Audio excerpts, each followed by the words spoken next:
We're at Halfway House in this busy week of Gaelic Games activity, and today we're at Croke Park for more top-class action. Now, yesterday we saw the lineups for the All-Ireland Football Championship semi-finals completed, and this afternoon the same process for the Hurling Championship begins. In action today, the Munster champions Tipperary against a side that decided to do a U-turn in attitude towards the destination of this year's Liam McCarthy Cup. It's 10 years since Tipperary landed the Liam McCarthy. Is Nicky English the man to guide the Premier County to All-Ireland glory this season? In Munster, they beat off the challenge of Clare and Limerick to set up a semi-final meeting with Wexford, a team they beat at this stage 4 years ago. It's been a season of mixed fortunes for Wexford hurlers, hammered in the Leinster final by Kilkenny and then producing a dramatic win over Limerick 2 weeks ago. They were dancing at the crossroads in '96 when Martin Storey led them to All-Ireland glory. But can the purple and gold light up Croke Park with another powerful performance? It's also a big day for the miners of Galway as they put their All-Ireland crown on the line against Tipperary. Yeah, that's our big match this afternoon. Throw-in is at 3:30 now. Before that, of course, we have the minor semi-final between Galway and Tipperary. The throw-in there is at 2 o'clock. Now, looking ahead to those games with me are Tomás McCahey and Pete Finnerty. Gentlemen, you're very welcome indeed. Tomás, who's going to win this senior game? I fancy Tipperary to win it, Michael, but in most people's eyes I suppose Tipperary are fancy today, but if you look back in the Wexford, they're probably holding the advantage. They had a game here a fortnight ago. They came out trups in a fantastic game, and the advantage with them on that basis is that they have proven experience in Croke Park. Tip haven't played a competitive match now since the Munster final, but overall the balance of the team, I think it will shade it for Tipperary. I think their forwards are better on this occasion and they will shade it in the end. Pete, let's look at this minor match. The Galway team have been out for a while. They've just been joined by Tipperary now. And of course this Galway team in potentially a unique situation, and some of the players indeed. Yeah, they're going for 3 All-Ireland titles in a row. I know they have to win today and win the final if they get there, but Ger Farrer is going for 3 All-Ireland medals, and nobody else has done that except for the great Jimmy Dial, and I'm sure the Tipperary young lads out there won't want anyone to emulate that. So it'll be a good game. Tipperary won Munster title that everybody expected the Cork team would win, because that was a very fancy Cork side at the beginning of the year. They held them to 1-6 in the Munster final, so they're tight marking and they're hard hitting. There's a few fine hurlers down the middle as well, and they're strong. Galway are coming unknown into the game, and you bring young lads to Croke Park, they can do it in Athenry, but when you put them out here in the big stadium in a different environment, they mightn't always do it. But we'll know after half an hour how it's going. Gentlemen, thank you for the moment. Now, Tipperary have been short odds to at least reach this year's All-Ireland final in the senior since the start of the summer. Now, Wexford, by contrast, well, they hardly look like likely candidates the day they took on Kilkenny in the Leinster final. Since then, however, they've bounced back in style, and their tails will surely be up today.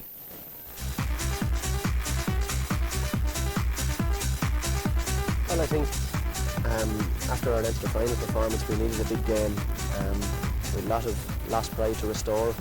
There's a lot at stake in it, really, because, you know, with the new backdoor system, you have a chance of getting to an All-Ireland semi-final. So it meant a lot to Wexford. It meant a lot to the players because, as I said, we had a chance to redeem ourselves, and you know we had a great start, and you know we took it from there. Angling this one across here towards Mitch Jordan, starting here on the left-hand side against Steve McDonough. Dangerous ball in there, and the goal! It's Rory McCarthy. There's massive belief in this county. You know, we've 16 or so senior teams here, and they're all, we'd say, about 10 pretty much same standards. You know, any of us can win it at this stage. Like, but after the minor and the senior defeats, everyone, you know, there's a bit of doubt in people's minds. But myself and my young comrades, we showed the Wednesday night after the Leinster final defeat that, you know, there is plenty of hurling in Wexford still, like, and I think the county's just blossomed and blossomed since the 21 victory. And as I said, we're just looking forward to the match later on today now against Tip, you know.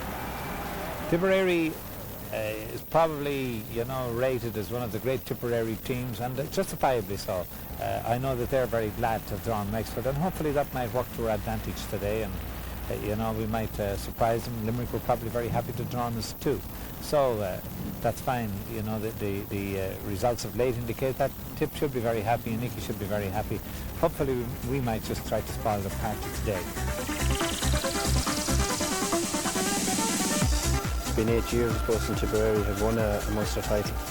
We had huge expectations of us going into the championship this year, and thankfully we got a bit of luck against Clare and against Limerick that brought us through, you know. So hopefully we'll be able to hurl a bit freer now in Croke Park, that the expectation of Munster title is gone. I think the momentum is certainly with Wexford. They came back and redeemed themselves after their Leinster final performance, which wasn't that bad in itself. And now the momentum is with them. They're very used to playing in Croke Park, which I think was a big factor for us last year. We didn't play very well in Croke Park. We seemed to be overawed by the occasion and this, the whole atmosphere of the thing. And the style of hurling, I think, is slightly different than that played in Munster. I think in Munster, there's a lot of rush out onto Páirc, jump the barrier and 50-50 have at it after that. And certainly in latter years, that style of hurling doesn't seem to have worked in Croke Park, where you have the Kilkennys and the Offaly's and the Wexfords who are much more comfortable with the surroundings and certainly playing a much more comfortable style of hurling, and they're much more aware of what's going on and much cooler, and they seem to have the upper hand. Wexford won in All-Ireland not so long ago, and Offaly showed it the same, and when you go out in Croke Park, anything can happen over the 70 minutes. I'm sure Wexford will be pretty confident of beating us on Sunday. We'll be hoping. It's going to be tough. It's almost like a home venue for Wexford, and it's something slightly new for us to be in an All-Ireland semi-final, but hopefully we'll do our best and we'll see how it goes.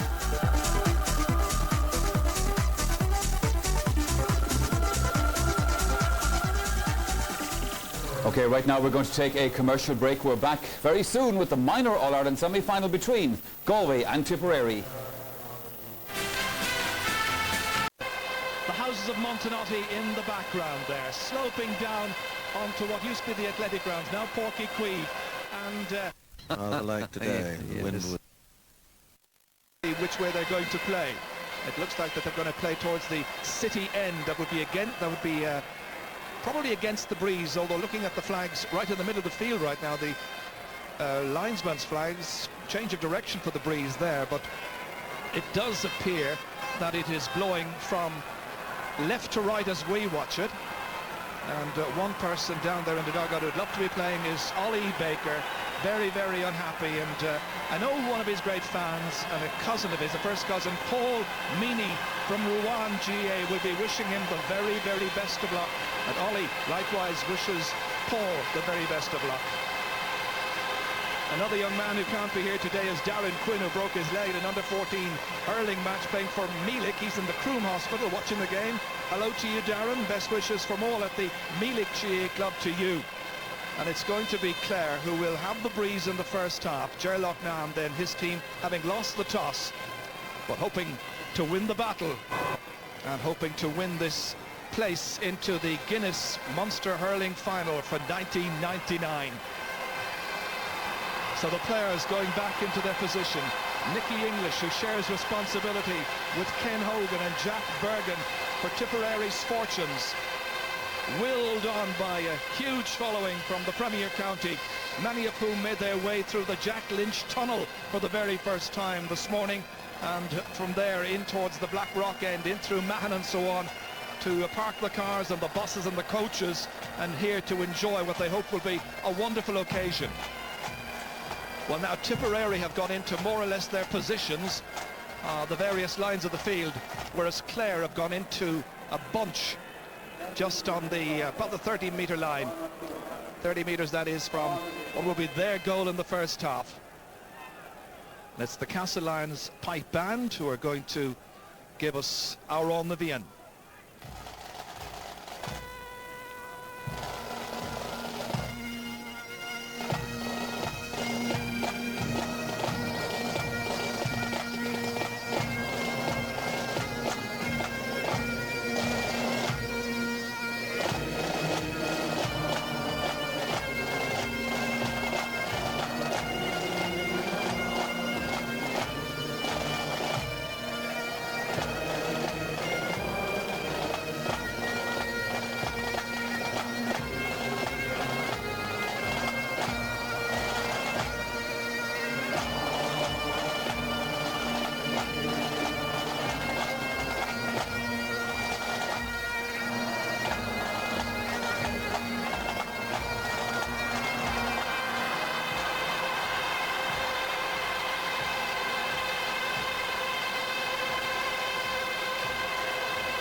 Interesting, Tommy Dunn stood in the middle there between Declan Ryan and Brian O'Mara, who straight away has come out towards the 40.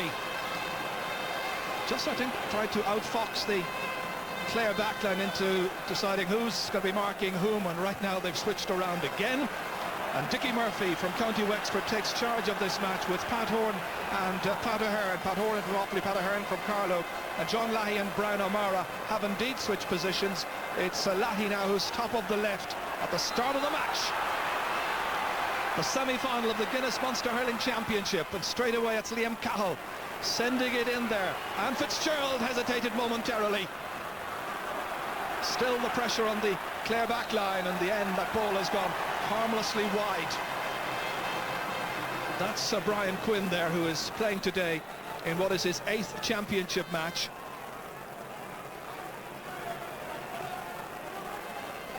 The Clare supporters are up there on the far side of the pitch here. That's the city end, as Clare play from left to right for the first half. And straight away Colin Lynch needs a replacement stick in midfield. He is marking Conor Gleeson. That's Alan Markham over there trying to get some movement into that ball. Stopped, however, by Tommy Dunn. Up towards Liam Cahill it comes. Cross beyond Liam Doyle, waiting for Brian Quinn to come out for it. Playing at cornerback, remember, in a switch with Enda Flannery. Flannery at midfield. Liam Sheehy down there, and contesting furiously with David Ford, who switched across. Out towards Colin Lynch once more. Good shoulder, and he steps out over the line. And we've got some team news concerning the Clare side. Let's go down to the sideline and to Kieran Mullooly. The Clare Championship campaign is underway all right here, because David Ford is playing right corner forward instead of left half forward. Alan Markham has moved out into David Ford's position, and Barry Murphy will play at left corner forward. Yes, all kinds of change of positions. No score so far. And it'll be a sideline ball for Clare. Colin Lynch about to take this one. Colin will be just delighted to have put behind him all the hype of last year. Playing today in his 9th championship match. Inside towards Enda Flannery. Playing in his very first. Touchdown there by Barry Murphy. This is the team captain Anthony Daly going to come onto it, but stopped by the other team captain, Tommy Dunn. They're trying to give fast, low ball in towards Shelley. Good support play there by Sean McMahon. Now it comes towards Liam Doyle, running into a whole gathering of Tipperary half forwards. Great ball downfield. Played back that time by Donncha Fahy, needing the assistance of Liam Sheedy over there. Got a good ball out. Poor clearance. Still some pressure on here. Again, good work once more by Liam Sheedy. Out to Donncha Fahy. About 50 metres out from the Clare goal, batted down by Frank Lohan. This is Anthony Daly. Slipping that one in there. Conal Bonner needing a bit of assistance getting it. Out towards Conor Gleeson, who was team captain when the teams played in the All-Ireland final, of course, 2 years ago. Again, it's Frank Lohan. Dancing away from the would-be tackles. Liam Doyle. Hit it over the head of Eamon Corcoran there. This is David Ford. Looking for the first score of the match, David Ford. A huge one in, and it sails over the bar. David Ford from Magurlow in County Clare. A really good start for him, playing in his 12th championship match. Liam Doyle on his left-hand side. Corcoran contesting there with James O'Connor. Good work here by Eddie Enright. That's broken down here by Brian O'Mara. Brian now switched on to the 40. Huge one in towards Shelley. Brian Lohan there as well. Shelley gets the stick to it. Dave Fitzgerald goes down.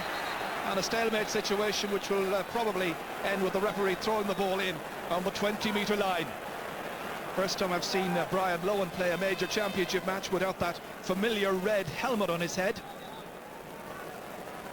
So Lohan moves back. Shelley there beside him for company. And it'll be Declan Ryan here.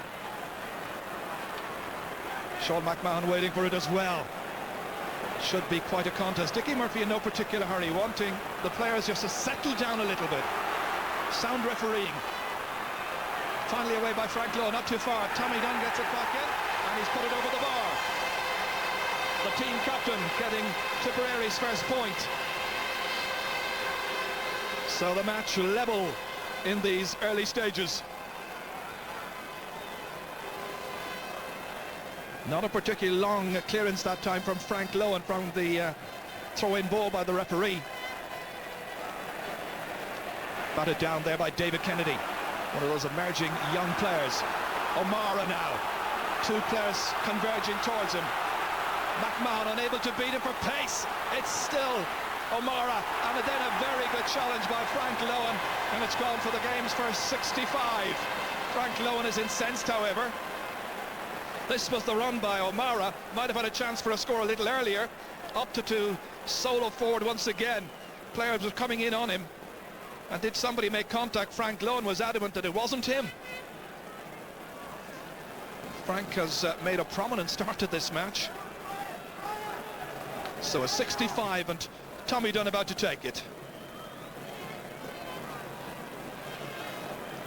Remember, he is playing this one into the breeze. This to give Tipperary the lead for the first time in the game. That's deadly accurate. So a second point by Tommy Dunn, and it's Tipperary 2, Clare 1.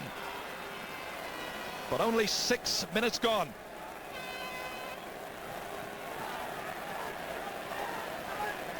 Referee just removing a couple of broken hurleys from the field. Ger Loughnane looking on as David Fitzgerald about to take the puck out for Clare. Broken down by Conor Gleeson.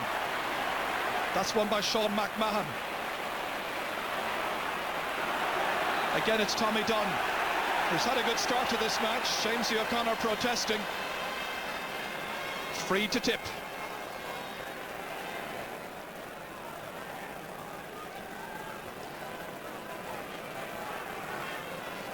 Conor Gleeson about to hit this one. Inside his own 65-metre line. Dropped in towards Shelley, running all the way through there and stopped by David Fitzgerald. Good clearance by Fitzgerald. David Kennedy coming out first time. Tends to start matches pretty slowly. Not a great clearance, only as far as Liam Doyle. Kennedy going back, and it's dropped down there by Conal Bonner. Now Gillingham was trying to pick that one up. It's Eddie Enright trying to get the ball away. Ferocious stuff at times. Out towards Colin Lynch.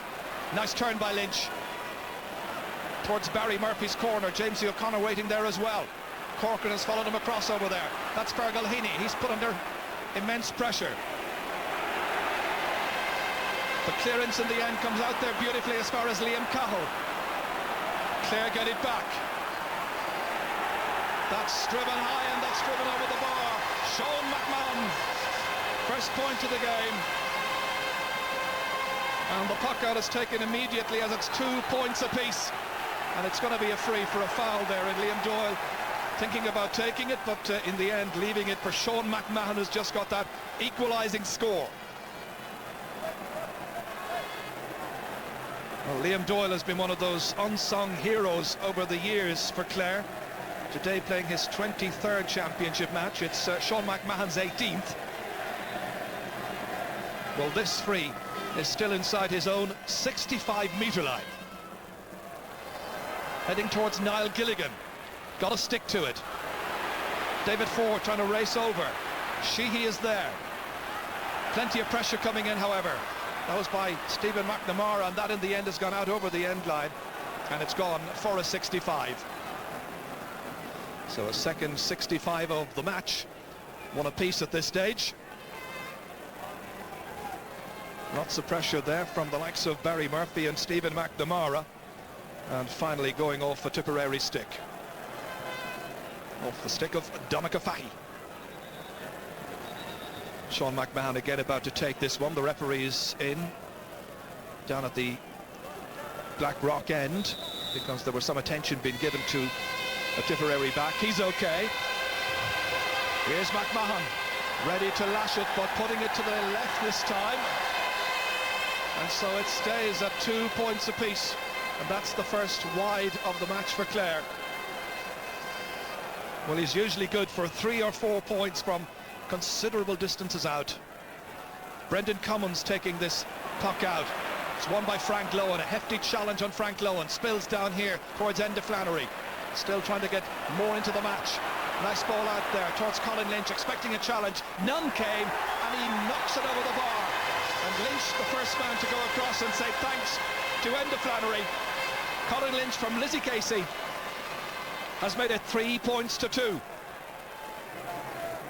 And both Clare midfield players out of picture, trying to urge one another on a little bit as there's a break in play because of an injury to Conor Gleeson. And Colin wants to take the opportunity of taking a little bit of liquid on board. Well, a facial injury for the young Garda, Conor Gleeson, from Bohorlahan Douala.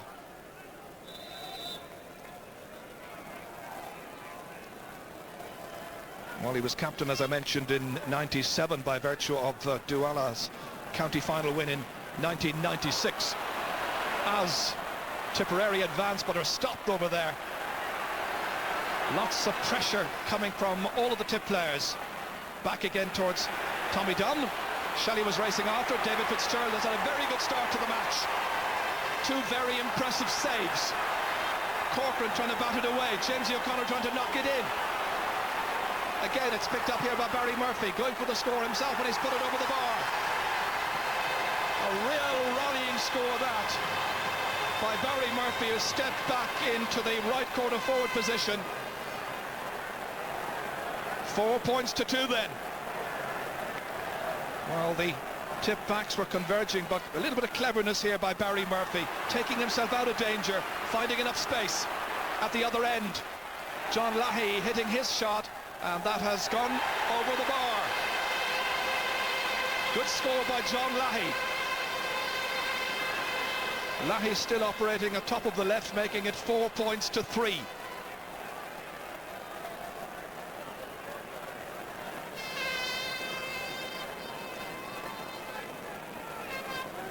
Well, coming into the 90s, I suppose the name many people associated with Clare goalkeepers would have been Seamus Durack. 10 years on, it's very much David Fitzgerald. Enda Flannery going up to collect this one, taking it down, looking very commanding in towards Stephen McNamara. Spills loose, however, towards Liam Sheedy. In beyond Liam Doyle. Winning the race is John Lahey, getting there ahead of Brian Quinn. Diagonal ball inside towards Liam Cahill, 45 metres out, and a wonderful shot, and that's over the bar. And the sides now level for the 3rd time in this game. It's Clare 4, Tipperary 4, and there's great pace to the match. Well, Tipperary's tactic has been to puck the ball out as fast as possible. David Fitzgerald is tending to slow it down a little bit. Coming in towards Eddie Enright this time. There against Colin Lynch, now Niall Gilligan. And David Kennedy sticking to his task brilliantly. Still Kennedy does well. Roared on by the fans of the Premier County. But not the best of shots after all of that, but he did enough to deny Niall Gilligan getting easy possession. Well, how will he feel about the opening 13.5 minutes of this match? And again, Conor Gleeson requires attention. And once again, the head having to get a little bandage just there above the eye. Probably require a stitch maybe at half-time. Dickie Murphy deciding to hold up the match just for a moment. And Mickey English has done such a fine job with Tipperary, winning the league, of course. But their number 1 target is very much the championship. Trying to deny Clare as Enda Flannery once again wins this ball. Inside there towards Stephen McNamara. Out towards Jamesy O'Connor. He was quick that time, he was fouled as well. A look at the referee there by Eddie Enright, the Thurles Sarsfield's man. But Dickie was right on the spot. So it's going to be a free in, which should once again restore Clare's lead. Jamesy O'Connor about to take it. Looking for his first point of the afternoon. Making it look very comfortable indeed. And that's now 106 points he's scored in all of his championship career. Brendan Cummins. Huge one in. And that against the breeze seemingly. But it is swirling somewhat. Anthony Daly put under pressure, and Daly, did he take too many steps with it? The referee is in very quickly. Daly's gone across to left half back, and the referee is speaking with John Lahey. And it's going to be a free the other way, a free to Clare instead. Paul Shelley quizzes the decision as well. Well, Daly wasn't standing on nonsense that time. He just got straight away from the incident and way over to mark Tommy Doyle at left half back. Paul Shelley has impressed plenty of people. But what about the wounded man at midfield, Conor Gleeson? David Fitzgerald hitting the free. Getting it way down there towards Alan Markham. Comes out to David Kennedy once again. Under pressure, manages to do just enough and get it away. Kept in there somehow, but the linesman on the far side, who was Pat Ahern from Carlow, signals that it's going to be a line ball to Tipperary. Eddie Enright saying that he would care to take it. Conal Bonner steps away. Hit quickly. Still they try to get clean possession. Tommy Dunn up towards Paul Shelley. It was Frank Lowen who was stripped, and it's going to be, I think, a free downfield. Yes, there was a leg reaching out that time. Brian Lowen requires a replacement. Hurley.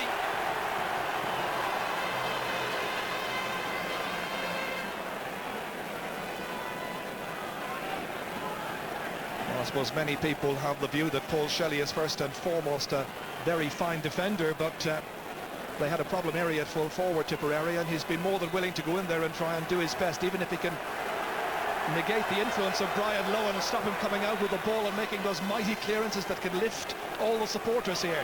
They get it in as far as Niall Gilligan. Closed down satisfactorily, however, by the tip half backs. This is in towards John Lahey.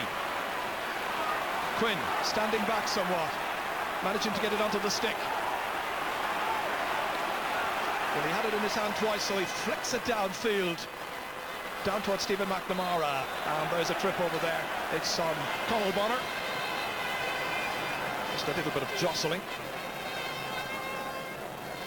But Conal Bonner is interesting. He's come back into this half-back line and reclaimed a position there, and gives the Tipperary defence a bit of experience along with Liam Sheedy.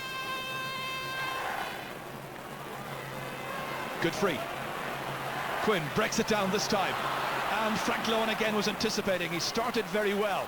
Shelley getting it up onto the stick once more, confronted by Brian Lowen, and once again it's Shelley, but once again he's stopped, this time by Liam Dunn, or Liam Doyle I should say. The second time of asking, it goes over the bar from the stick of Eddie Enright. Well, strong pressure play there from Tipperary, involving Paul Shelley and also involving the midfielder Eddie Enright. And it's 5 points apiece once again, and the teams levelled on 4 occasions. This was that challenge there by Brian Lowen, but he brushed him aside. It came back. It was Doyle who got it away brilliantly.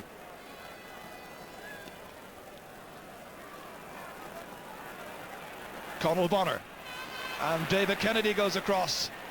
A very impressive performance by David Kennedy. Out towards Eddie Enright, challenged by Jamesy O'Connor. Jamesy with just 1 point so far, and that from a free. Brian Lowen lets it run on. Lahey coming after it, won't come up for him. Brian O'Mara instead, and O'Mara taps it, but he's put it to the left. Well, just indications there that the pitch may not be absolutely 100% just yet, because that first touch let the incoming forward down somewhat.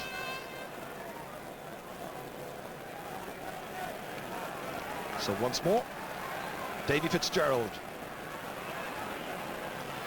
Conor Gleeson goes high. On towards Tommy Dunn.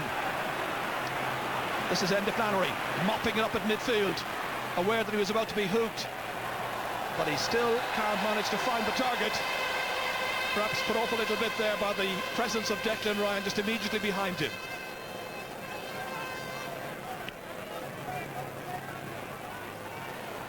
Comes out towards Liam Cahill this time, and two Clare players just look and wonder where he was. That's where he was, and that's what he did. A second point by Liam Cahill, former All-Star from Ballingarry, and he makes it 6 points to 5. The Munster champions trailing, and the lead has changed hands some 4 times so far in this match, and still 15 minutes to go to half-time. Runs on in there towards David Ford. It's Stephen McNamara, in fact, and McNamara has struck him to the left.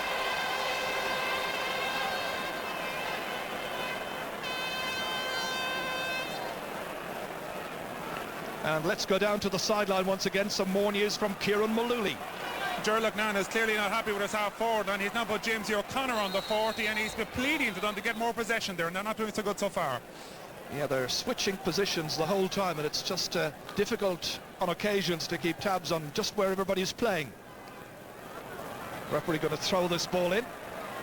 The other player's not back the requisite distance, but it's won by Liam Doyle. And Gilligan deemed to have fouled Eamon Corcoran. Eamon Corcoran who won an under-21B championship medal last year with J.K. Brackens, Fitzgibbon Cup player. In fact, he was player of the tournament recently.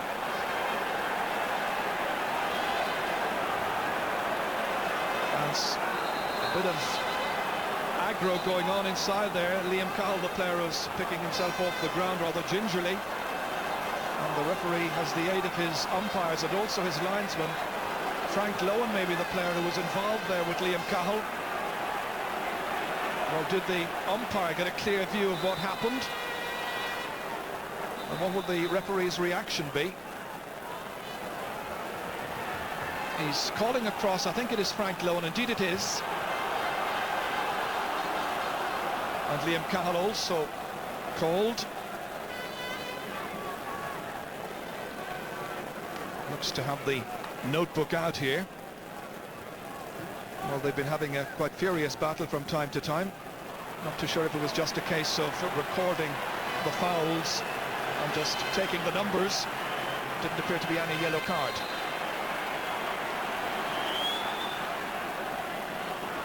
In towards John Lahey once more, runs loose. Brian Lowen's in there to try and mind the house somewhat. Liam Doyle once again can't take it up this time. Instead it's Brian Quinn, and it falls to Anthony Daly in the end. Alan Markham racing from corner forward. Inside towards Niall Gilligan. James O'Connor was trying to take it in his stride. Gilligan holds it up there. Now the hand pass outside towards Markham. Moving in from the corner, striking it, that angle shot sailing over the bar. Alan Markham from Kilmaley. Point number 1 for the day for him. And so the score now 6 points apiece. Well, as close a match as everybody expected. Sean McMahon drops it down. Enda Flannery coming in. Well, in the end, throwing it back, not a proper hand pass to Liam Doyle.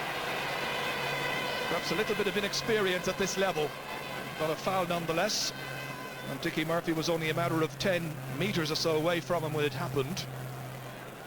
So a chance for Tip to go back in front once more. Tommy Dunn has got 2 points, the first 2 points for Tipperary in the match. 1 from play, 1 from a 65.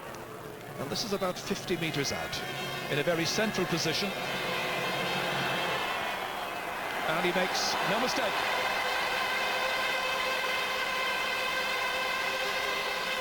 So 7-6, Tip lead.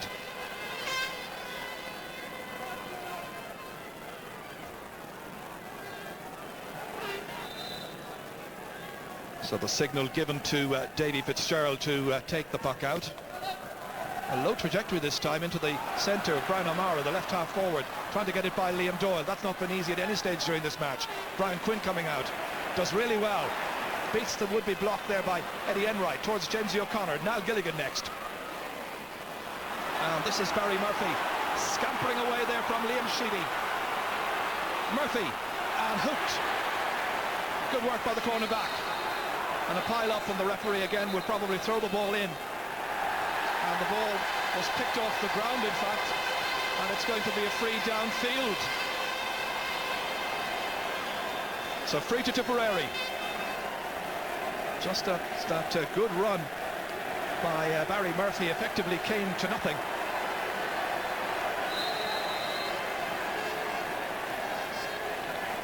Cummins once again the free taker. Breaks down there, Sean McMahon. So far we haven't seen a great deal from Declan Ryan. Colin Lynch, he's tripped, dragged back. They play away, but it's going to be a free for Clare.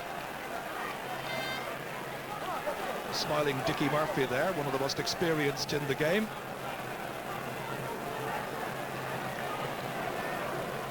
So Sean McMahon, somewhat bloodied, about to take this free for Clare. The spectators getting the best possible view. And he'll need a wash down at half-time.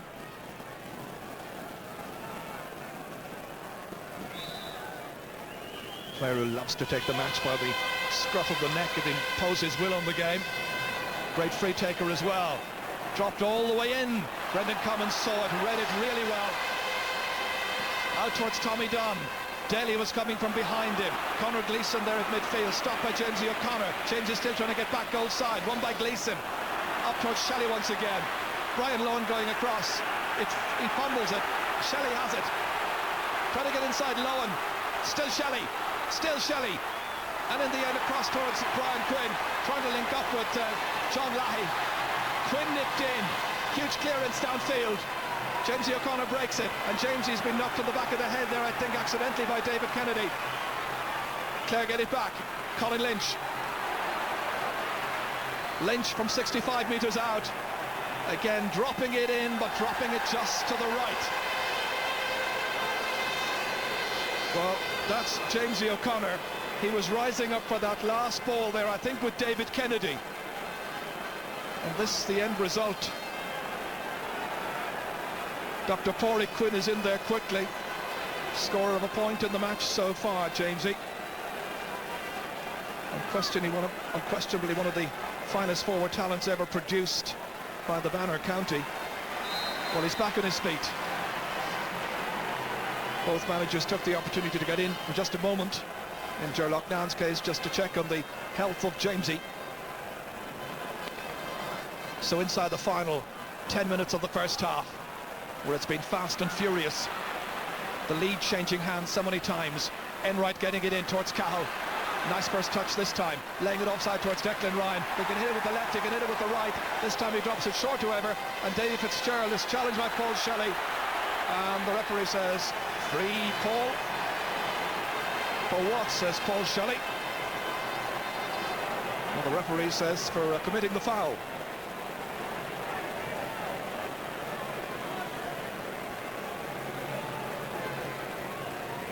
So this most pleasant setting here at Páirc Chaoimh, when the big crowd is in here, when the match is fast and furious, there's a wonderful atmosphere always. Tommy Dunn trying to pick it up off the ground. Colin Lynch there as well. Declan Ryan coming in to help. That was David Kennedy getting it out. As far as Anthony Daly of Clare, the left half back. And wonderful calmness and assurance by Brendan Cummins. Another scoring chance for Clare.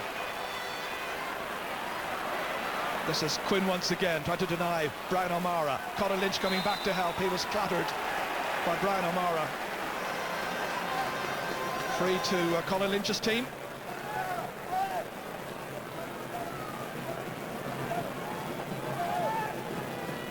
So once again it's going to be Sean McMahon to take the free.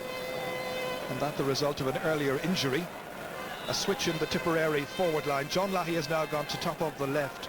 Or rather back to left half forward, I should say, and Brian O'Mara has been switched in to top of the left. Nice ball in.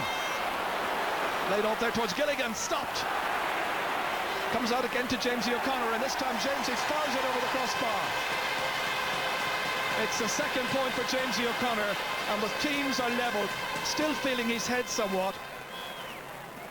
This was that ball which was broken back there. They were on their knees scrambling for it.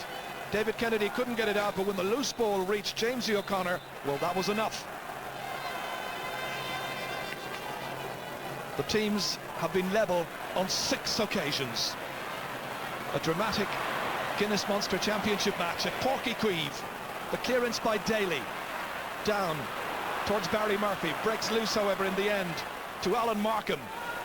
And they're already waving it wide. The goalkeeper assisting the 2 umpires to make up their minds. And that's a 5th wide now by Clare. It's Markham now at left half forward. Barry Murphy is top of the left. David Ford has switched into top of the right. Lots of switches and changes. Meanwhile, Eddie Enright, Brian Quinn playing very tidily at top of the left, top of the right corner back. Brian Lowen broken down by Conor Gleeson. Gilligan's in there as well. John Lahey tries to go in and fish it out of that little area. David Kennedy trying to help it forward. In the end, it is Enda Flannery. The hand pass to Colin Lynch, aware he was going to be shouldered. And the second time, the indestructible Colin Lynch lays it off beautifully outside here. David Ford with the chance. And it's gone wide. Well, the Clare mentors won't be too happy about that miss there by David Ford. And then after all the hard work by Colin Lynch, again Tipperary taking the opportunities to take the puck out as fast as possible. Trying to put the pressure on the Clare backs, not allow them time and opportunities to get back into positions such as they would wish. Tommy Dunn trying to apply pressure. Ford's across there. It's still Tipperary. And it was still Tommy Dunn who was being pulled and dragged. Brian Lowen and Anthony Daly aware that they're being put under intense pressure because of the Tipperary tactics this afternoon. Sun in the eyes of the fans on that far side. A free on the 20-metre line, and Tommy Dunn himself about to take it. 3 points so far in the match for Dunn. And this is where the Tipperary captain can restore their lead. And all of that with about 4 minutes to go to half-time. Another good shot and another fine point. Tiplee then, in the semi-final of the Munster Championship.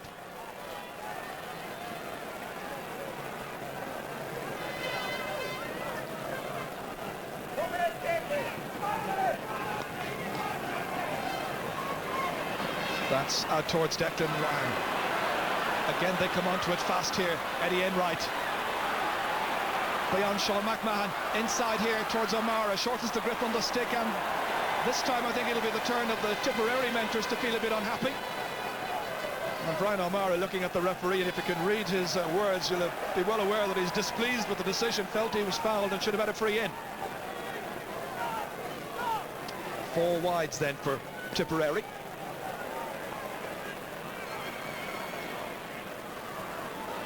Runs on towards David Kennedy. Out towards Colin Bonner. Back it comes once again to the other half-back member, Eamon Corcoran. Towards Liam Cahill. 2 points in the match so far. Playing against Frank Lowen. Dropping it in delightfully, but into the arms of David Fitzgerald. It was from a long distance out that Cahill was hitting that one. Towards Gilligan this time. Batted down by Corcoran. Comes out to Colin Lynch, trying to set up the chance. Barry Murphy trying to grab it. McNamara coming into it. And again, some good work by the full-back down there. Aided and abetted by Donncha Fahy. And it's going to be a free out for holding.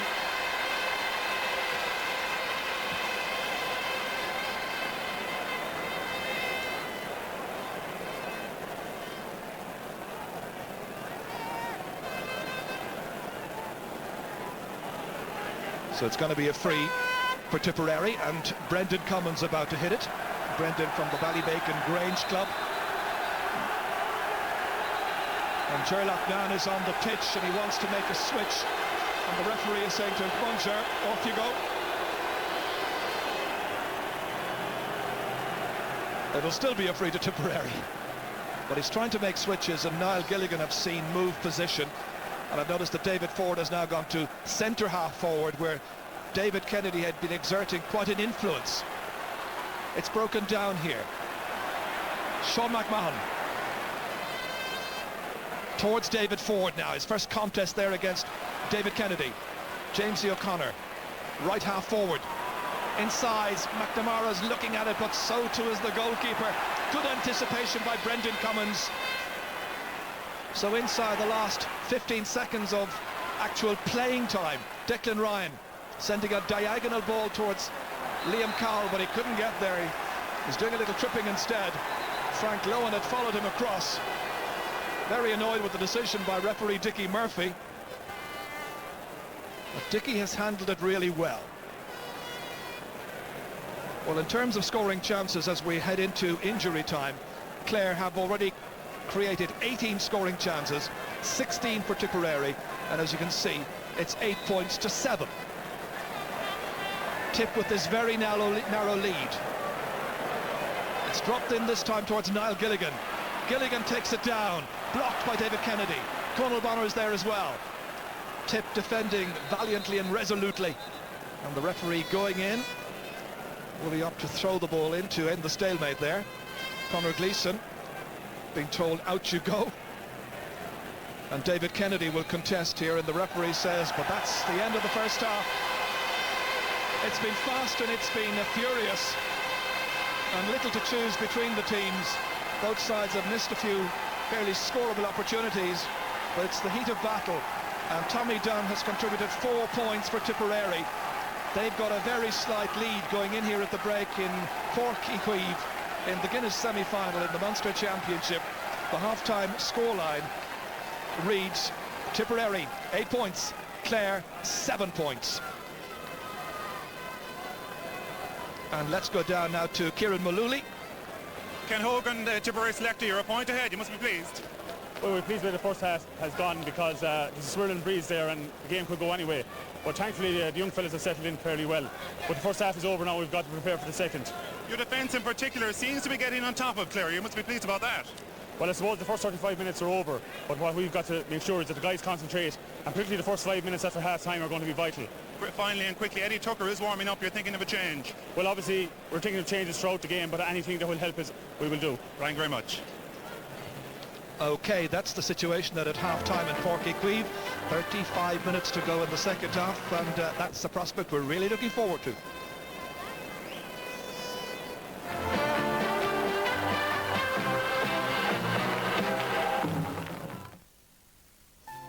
If we were picking people for our team of the future here at ESAP Digiphone, what would we be looking for? Someone who believes in teamwork, naturally. Someone who plans ahead, definitely. But of all these young players, the one we would be most interested in is the one that wants to go the extra mile. To be the best. The one for whom second place just won't do. ESAP Digiphone, making it work for you. This is Ronseal Quick Drying Wood Stain. It's a wood stain that's rainproof in about 30 minutes. Use Ronseal Quick Drying Wood Stain. It does exactly what it says on the tin.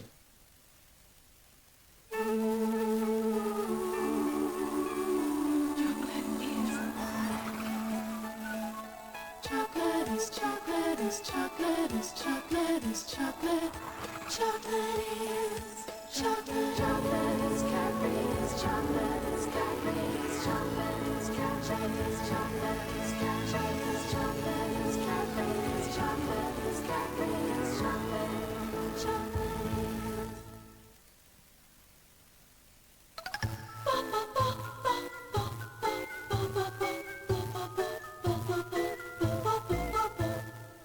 Always the same, like night follows day.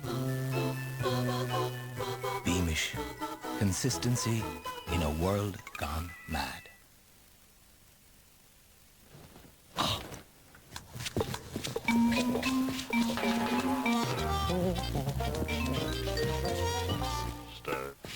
Normally, colour films have only 3 emulsion layers, red, green and blue. But now there's a 4th, for vivid and real pictures. New Fujicolor Superior with new Reala technology by Fujifilm. Test it. Discover the fourth layer advantage.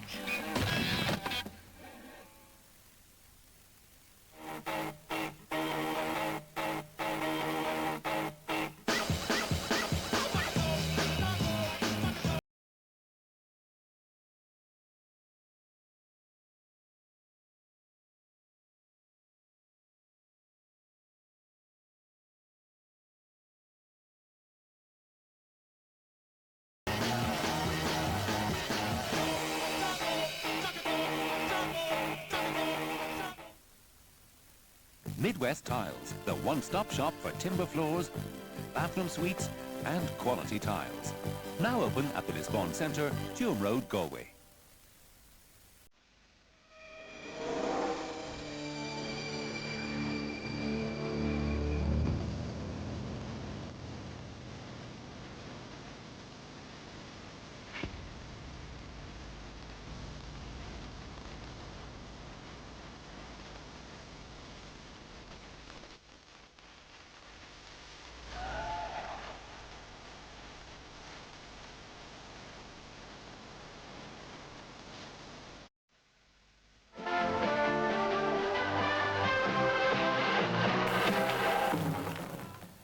You're welcome back again. So then Tipperary lead Clare in this Munster Hurling Championship match, and a good intense first half it has been. Let's have a look at the statistics from that and see what they tell us. The first thing they're going to tell us is the score of the match.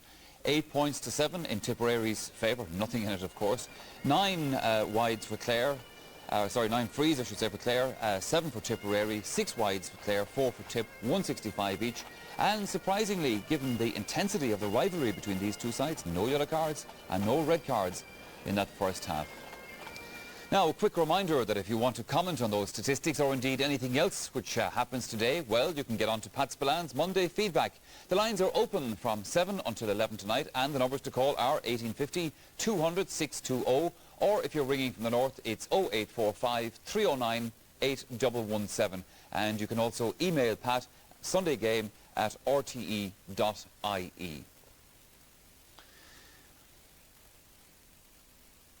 Now, well, you can see there behind me, the divots are being replaced on the pitch in Páirc. Tomas, a quick word about that, because you walked the pitch, I think, during the week, and it's in much better shape than it was last week between Waterford and Limerick. Yeah, I mean, the pitch came in for a lot of criticism after last Sunday, and they did an awful lot of work over the week. There was some heavy falls of rain there, maybe Friday and Saturday, and I was there on Friday, walked the pitch, and they were cutting the grass at that stage, and certainly looked in a lot better condition. Excellent. OK, well, Sarah Farrell, it's been the same pitch for both teams. Who's had the better of it? I mean, Tipper a point ahead. I'd say Tipper are the happiest team at half-time because they have played against a nice strong breeze as such. Well, not strong but blustery, and they are the point up, and they've been kind of dictating the pattern to play. The Clare forwards haven't really made any inroads at all yet, and you know, at half-time they said there'd be a lot of strong talking going on in the Clare dressing room. Yeah, you've been saying to us during that first half, like the Clare forwards, the full forward line, struggling badly. Just making no impression at all. Any ball that goes in, Brendan Cummins is on his own, he's catching them on his own and clearing them, and you know, they'll have to start doing something. But I suppose against a bit of a breeze, the ball may not go in as far, and you know, I think that they will probably make a change, I think, in personnel up front for the second half. They'll have to try to throw some shape in the forward line. And yet at the same time, Tomas, if you look at the other side of the pitch, apart perhaps from Liam Cahill, the tip forwards either haven't been in full swing. Yes, I suppose when you're playing against the breeze like that, there's a tendency to be drawn away out from goal, and in that first half again, David Fitzgerald won a lot of clean possession in his own goal line with nobody challenging, you know. So I mean, the one disappointing feature for me in the first half is that there's been very little ground hurling. There's been a lot of bunching, a lot of guys trying to pick the ball. I mean, on a given day like today, I mean, you should be letting the ball do the work, and they've been trying to pick balls in possible situations, especially Clare's forwards, as Sarah said, breaking balls around the square. I mean, that's the time the first time pulling. You have every opportunity that you could get a goal or get a point out of that, but that hasn't happened today for Clare. Well, I suppose, Sarah, part of the contributing factor to that is there's been so much tension, particularly in the early part of the game. I mean, it took 3.5 minutes for the first score to come. Now, that's not necessarily a terribly long time, but it looked like it wasn't going to come at all until David Ford put this one over the bar. Yeah, well, like, it is tense, but to be fair, like, there's no yellow cards or red cards, like, and that's going to happen. And I suppose it's been a very low-scoring game as such. Now, David Ford is a very fast forward, like, and at the start again, Clare forward switched around over the place, and David was going in corner forward. And you can see now when it shows on the slide coming up that David is very fast. fast, you know, will get out usually in front of his marker, and it's good to take a score too. Here you're going to see him goes out and picks it up, sends a beautiful jump in his left, turns around him, just takes a little run over the bar from about 35 yards on the right wing. It's a fantastic score. He has done that once. Now the question will be like, why doesn't he do it more often? Like that's what Jerry Batham at half time to open up the tip backs as such. Funny game in the sense 8 points to 7. Very little scoring for 35 minutes hurling in the Munster Championship game. There was an all kind of situation in the middle of that first half, Tomas, where Tip actually looked like they were gone into a lull period. They weren't hurling particularly well, and then up stepped Liam Cahill, and he got 2 scores that suddenly put Tip right back where they wanted to be. Yes, I mean, he's looked very lively in the corner forward position, even though Frank Lohan is having a very good game as well. And here we see John Lahey with all his experience. Nice crossfield pass. He knows he's not going to be able to score from there, and throws across to Liam Cahill on his left-hand side. He's very active in those situations, and he's played very, very well in the first half, and he'll hope to do the same in the second half. Here we see a puck out from Brendan Cummins. Liam Cahill goes up. I mean, if you were a Clare back, you would say he has no right to win a ball out of the air like that, and gets a great score again off his left hand on the run. Clare would be disappointed. He's particularly small in stature, that from a puck out situation that he's able to go up and win possession like that.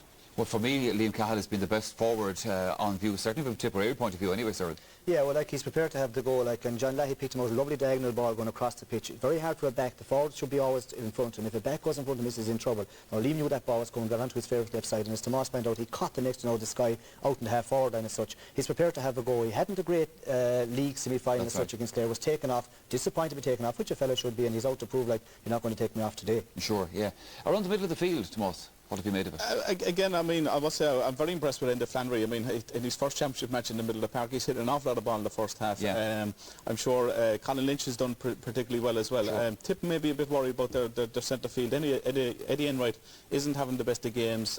Colin Gleeson obviously has taken a heavy tackle in the first half. Remains to see, would be seeing whether he'll come out from the second half. We heard that Eddie Tucker was maybe warming up. They might be looking at a change in their midfield area for the second half. And the battle that we talked about before the game, the Shelley-Lohan affair, hasn't really materialised. Certainly not on the ball anyway. It hasn't as such, but I'm sure Paul Shelley is going to be much happy because much of the happier of the two, because I mean his objective, if he didn't score today, was to stop Brian Lohan coming out of defence, making those long clearances down the field, getting the Clare crowd up, getting the defence up behind him as well. And Paul has stopped that. I mean, even though he's got a few tickings from Dickie Murphy at this stage, and he hasn't threatened a lot going forward, he's still doing an effective job. Okay, now we have other games, of course, being played today, particularly in the football championship. No, actually, I think we're going to go back to Páirc and let's take up the action from down there. Teams back on the field. Yeah, that's probably the wisest course of action, because Dickie Murphy is just about to restart this match. The last player out was Jamesy O'Connor. And so Dickie Murphy about to get the second half of the Guinness Munster Hurling Championship semi-final underway. No indication of any changes from either team. Back towards Tommy Dunn, this one comes, and another big one stopped by David Fitzgerald. Back beautifully caught there by Eddie Enright at midfield. Tip will look the sharper side in the first half. Tommy Dunn once again.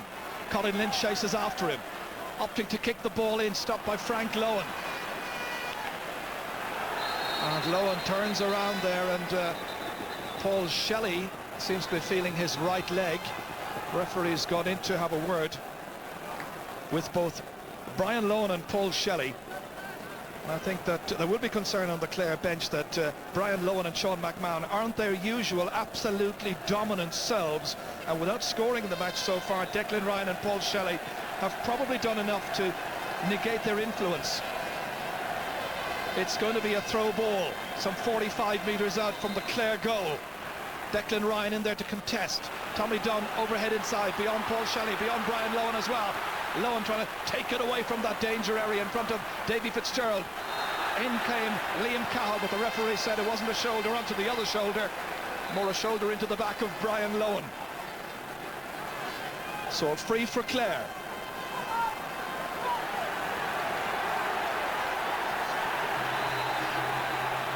Fans lift the decibel level once again.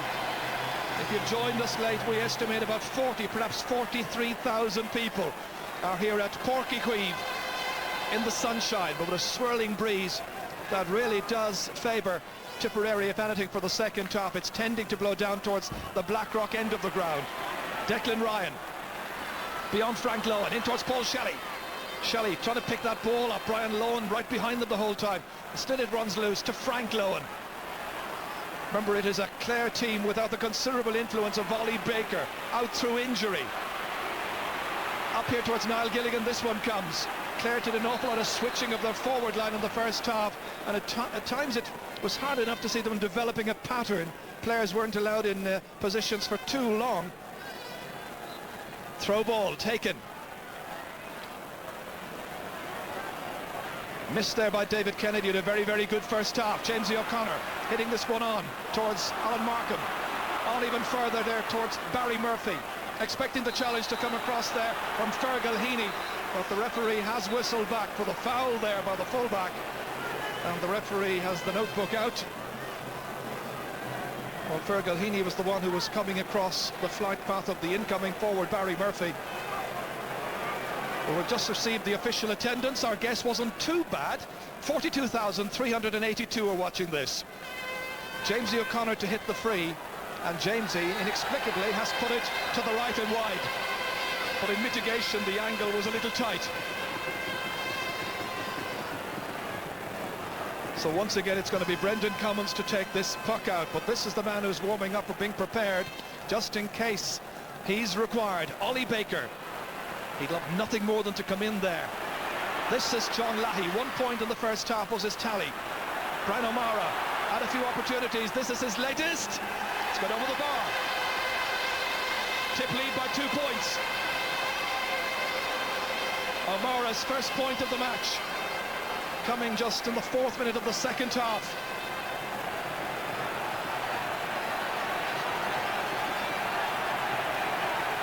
Davy Fitzgerald. Are the Munster champions feeling the pressure this afternoon?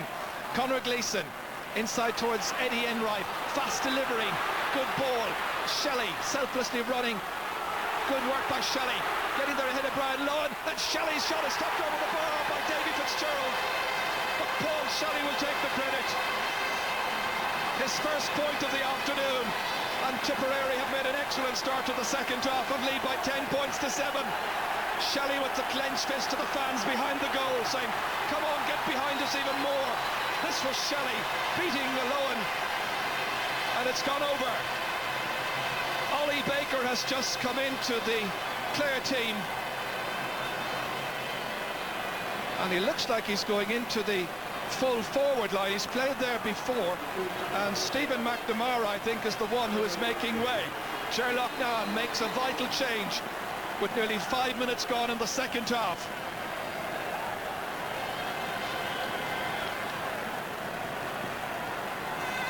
This is delivered in there towards David Ford. Ford still playing on the 40, that switch which was made just before half-time. Pressure here on Frank Lohan. Pressure from Liam Cahill. Cahill unable to get that ball up on his stick, however. He does it the second time, and he's swung it to the right, but John Lahey's after it. Well, it's down there, of course, where John Lahey just missed the ball in the Munster final in 1997. And they only lost that day by a goal. And, of course, he had a late chance as well in the All-Ireland final that year. And they lost that so narrowly once again to Clare. Tip will feel they owe Clare something. Clare will feel they've suffered long enough at the hands of Tipperary and other teams in Munster like Cork and like Limerick. Tip get it back. Declan Ryan inside towards Lahey, trying to win the race against Brian Quinn. Sean McMahon trying to lift the tempo of Clare's game, sending it in there. Conal Bunner, hurleys go flying. Back it comes towards Barry Murphy. Murphy setting sail, looking for another point for Clare, one that they would need, but he's struck it to the left. Well, it's going to be interesting to see what the Clare attack can do for the second half. Barry Murphy wearing 13, playing atop of the left. Ollie Baker full forward. Niall Gilligan is right corner forward. Jamesy O'Connor right half forward. David Ford centre forward, and Alan Markham left half forward. Those are the many changes and switches that Clare have been forced into making.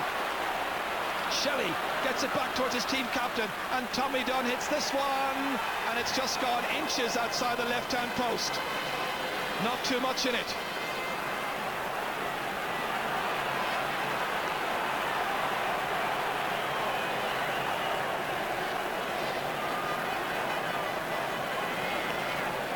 Once again, Davy Fitzgerald's puck out. End of Flannery, one-hander trying to get it on there.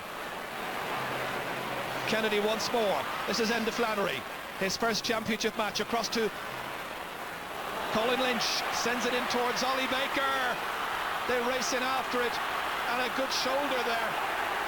Players bouncing off one another. Back it comes once again here to the man at left corner back was Liam Sheedy.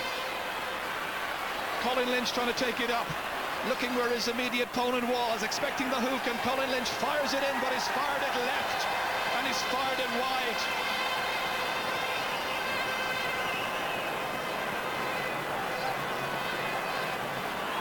Again, Tipperary taking the puck out quickly, trying to catch the Clare backs. John Lahey, was he pulling back his man? It's still Lahey against Brian Quinn. Liam Cahill's in there, but so too Anthony Daly. Out towards Jamesy O'Connor, taken down there. Stalemate situation. Conor Gleeson trying to get the stick to it. The last one to get a hurley on it was Eamon Corcoran. Inside towards Brian O'Mara. O'Mara against Frank Lohan. Here's a goal chance. And it spills out of his stick eventually. And David Fitzgerald loses the cap as he was trying to get that ball away. But he does manage to get his clearance in as far as 65 metres into his own goal. Colin Lynch against Eddie Enright. Up towards Ollie Baker. It's Baker against Fergal Heaney. Comes out to Niall Gilligan. Gilligan has support over there. That's Jamesy O'Connor. Jamesy O'Connor!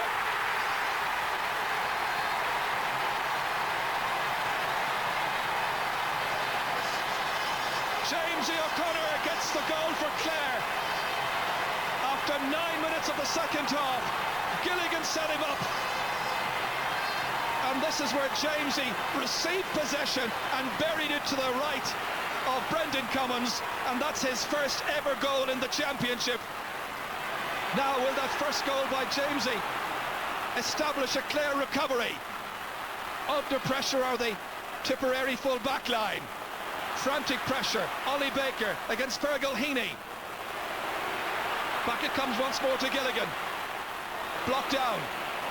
He did well initially. Comes back towards David Ford and it's put over the bar. That's the second point now for David Ford. But that all-important goal has established a recovery for Clare. So Clare go back in front once again. The lead has now changed hands on 5 occasions, but Tommy Dunn wants an equaliser here, and it got over the bar. Tommy Dunn, 5 points in the match. And I've noticed down below me here that Paul Kelly is being prepared. In fact, not just that, he's already into the action. And Brian O'Mara has been taken off the Tipperary team. So young Paul Kelly, who's a very highly rated player, played his first championship match recently against Kerry. He's a bank man, and indeed in a recent bank match he scored 3-5 out of 3-9, not bad going at all. Now, what will he do here at Páirc Chaoimh this afternoon? He has plenty of time left, 25 minutes. So the match all tied up.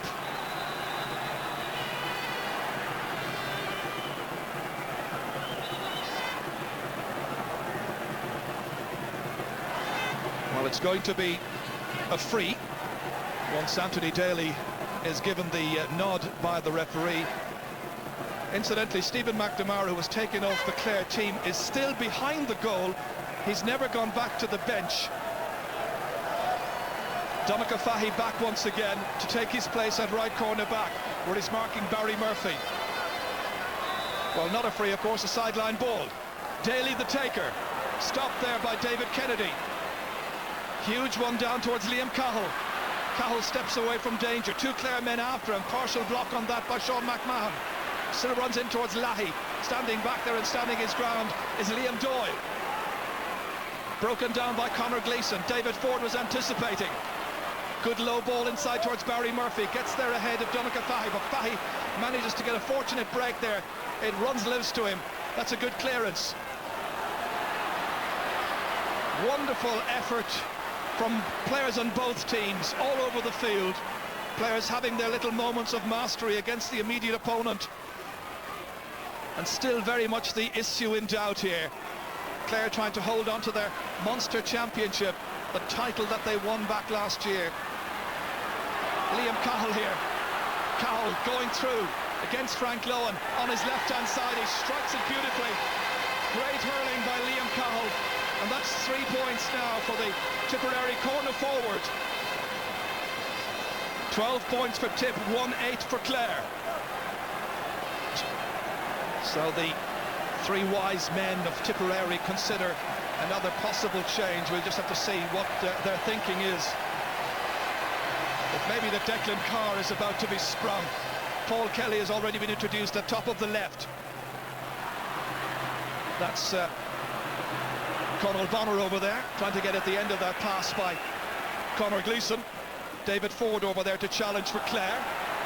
And Pat Horn from Offaly, the linesman, quite adamant that it's going to be a sideline ball to the Clare men. This to be taken by Colin Lynch.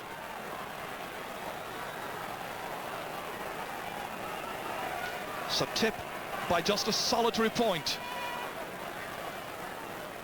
Lynch striking it. Inside towards Ollie Baker, really hampered by that leg injury. Niall Gilligan had just enough room, and Niall Gilligan has found the range beautifully. Still anybody's match. Gilligan now atop of the right, tying it up, and that's his first point of the game. The team's now level for the 9th time. What a contest. Declan Ryan kicked away in the end by Sean McMahon as far as Enda Flannery. Flannery, the newcomer to championship hurling, a huge leap in the air by Eamon Corcoran. Goes down there as far as David Ford. Ford hitting this one from a huge distance out and into the arms once again of Brendan Cummins. Well, the coaches will hate that because it gives the chance for Tipperary to counter-attack. Paul Kelly in there chasing. Cahill inevitably, the real danger man from a Clare perspective this afternoon. Comes out to Tommy Doyle, and almost balletic-like, he finds enough space to knock it over the bar. His 6th point of the day, and indeed a change has now been made, and coming into the match is Eddie Tucker. Let's go down to Kieran Mullooly. Eddie will take John Lahey's place on the Tipperary team as Nick English tries to step up the pressure again. So it's something we don't see very often. John Lahey taken off the Tipperary team. Brian O'Mara's already gone off it. So Tucker is in, Paul Kelly is in. Ferocious contest there on that half-back line. Prodded forward by Daly. Barry Murphy here.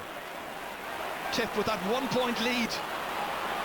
Murphy against Donnacha Fahy. And it's ended up going to the left. That's 10 wides now by Clare. 6 in the first half, 4 in the second so far.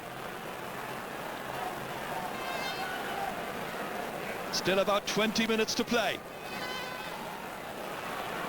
Eddie Tucker looking, but that was a great catch by Sean McMahon.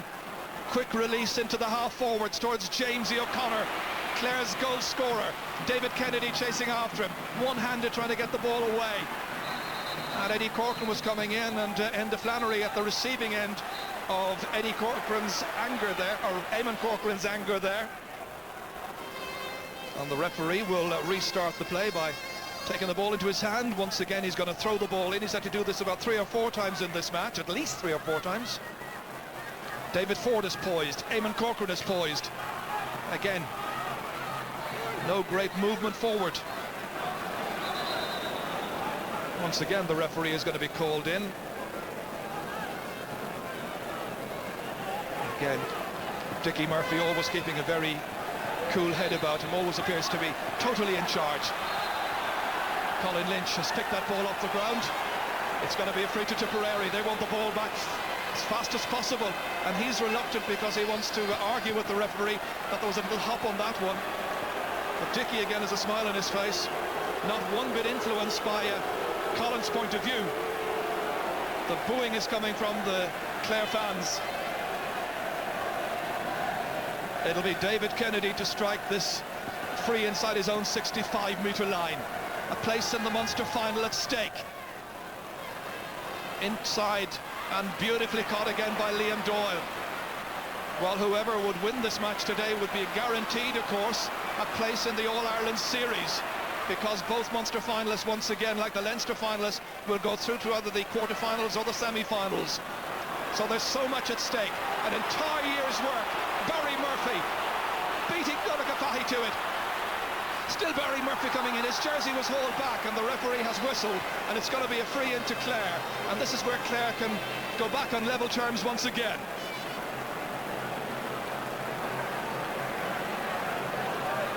James O'Connor comes across, cool as you like, to take this free.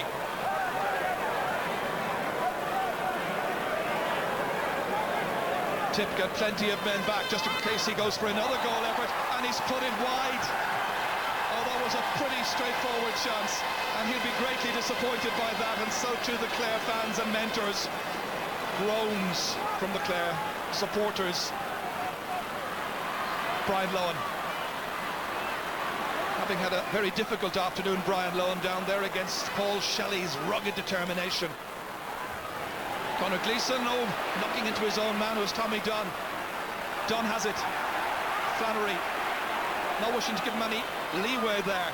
Eddie Tucker, that's Eddie Enright, and this is Anthony Daly, one-handed forward, just enough to get it as far as Alan Markham.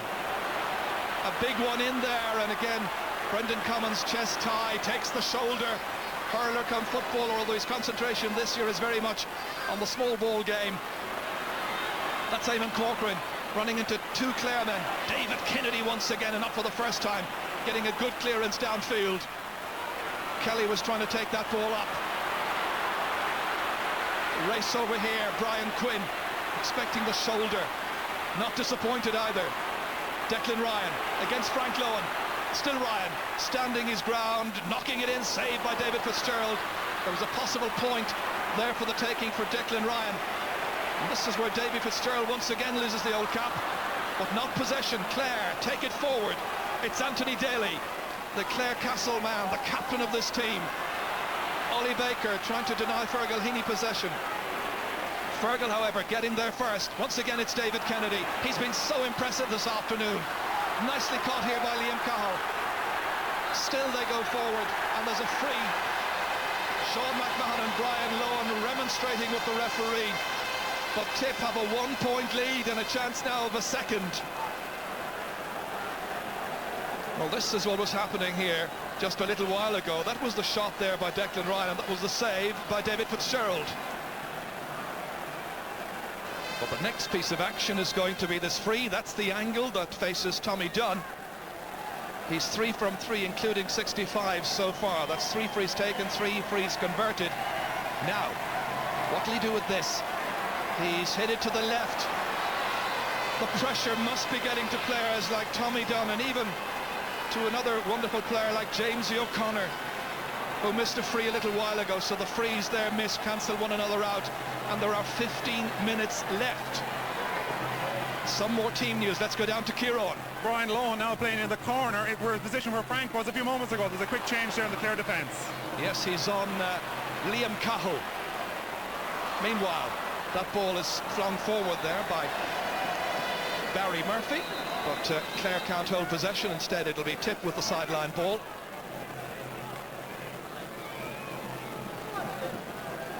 Well, it's a fast and furious contest. Mike McNamara there, Ger Loughnane as well, trying to hatch the plans that might eventually see them get through, but it'll be quite a tight squeeze. Tip have been very game, as everybody expected, very skillful as well, and it's been quite a battle. David Ford. Still Ford, an angle ball across here towards Niall Gilligan, one-handed out there by Liam Sheedy, and that was just enough to deflect it out for a sideline ball. It's fast and it's furious. Nicky English.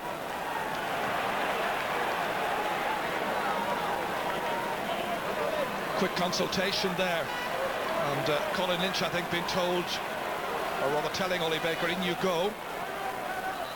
So Ollie in at full forward, and Colin Lynch to hit this one. An almost impossible angle. Happy enough just to get it in towards the goal area, and once again Brendan Cummins beaten once, but he's had a very fine match. Both goalkeepers so impressive. This is Eddie Tucker. Tucker setting away, 45 metres out now. Point chance here for the taking, and he has put it over the bar. It's a great score by Eddie Tucker. A good solo run, but more importantly, he knew when to stop and put it over the bar and make it 14 points to 1-9, or 14 points to 12. David Fitzgerald.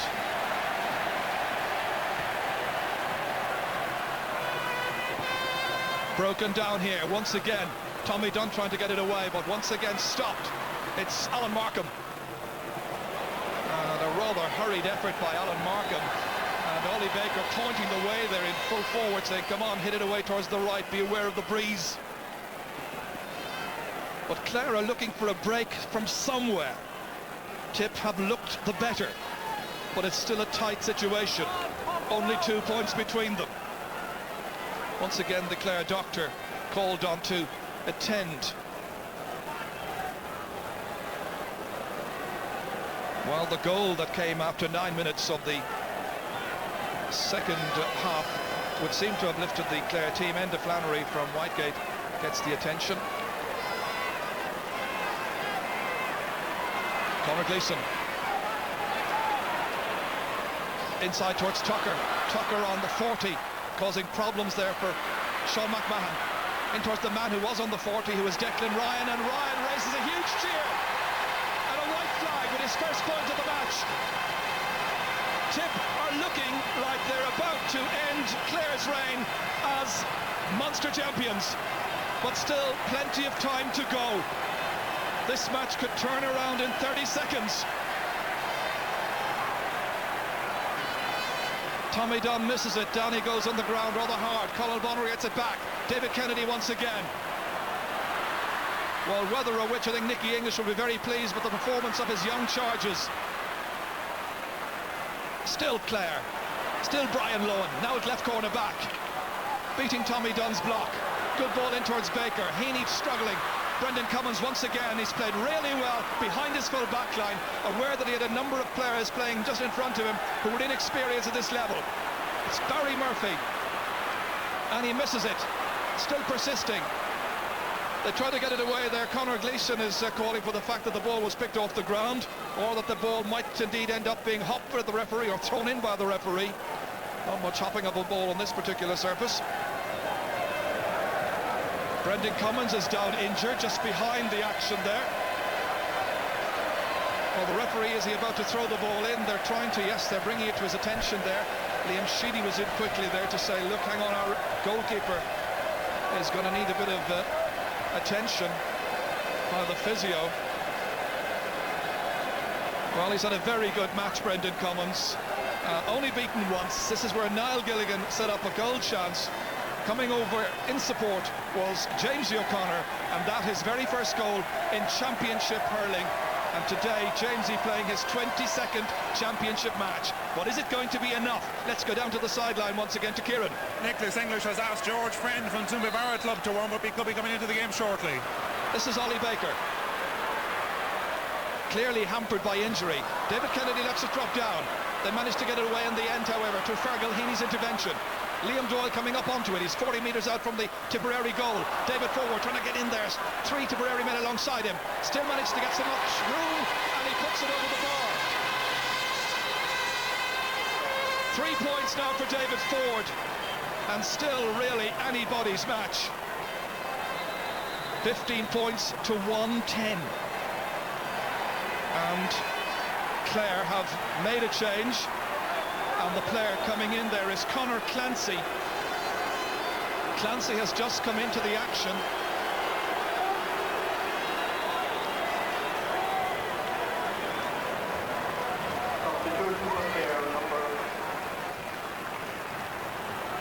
Alan Markham is the one who's made way, by the way. So Conor Clancy has come in, and he's gone straight into full forward. Ollie Baker's gone back out around midfield. Meanwhile, Brian Quinn tries to get that ball away.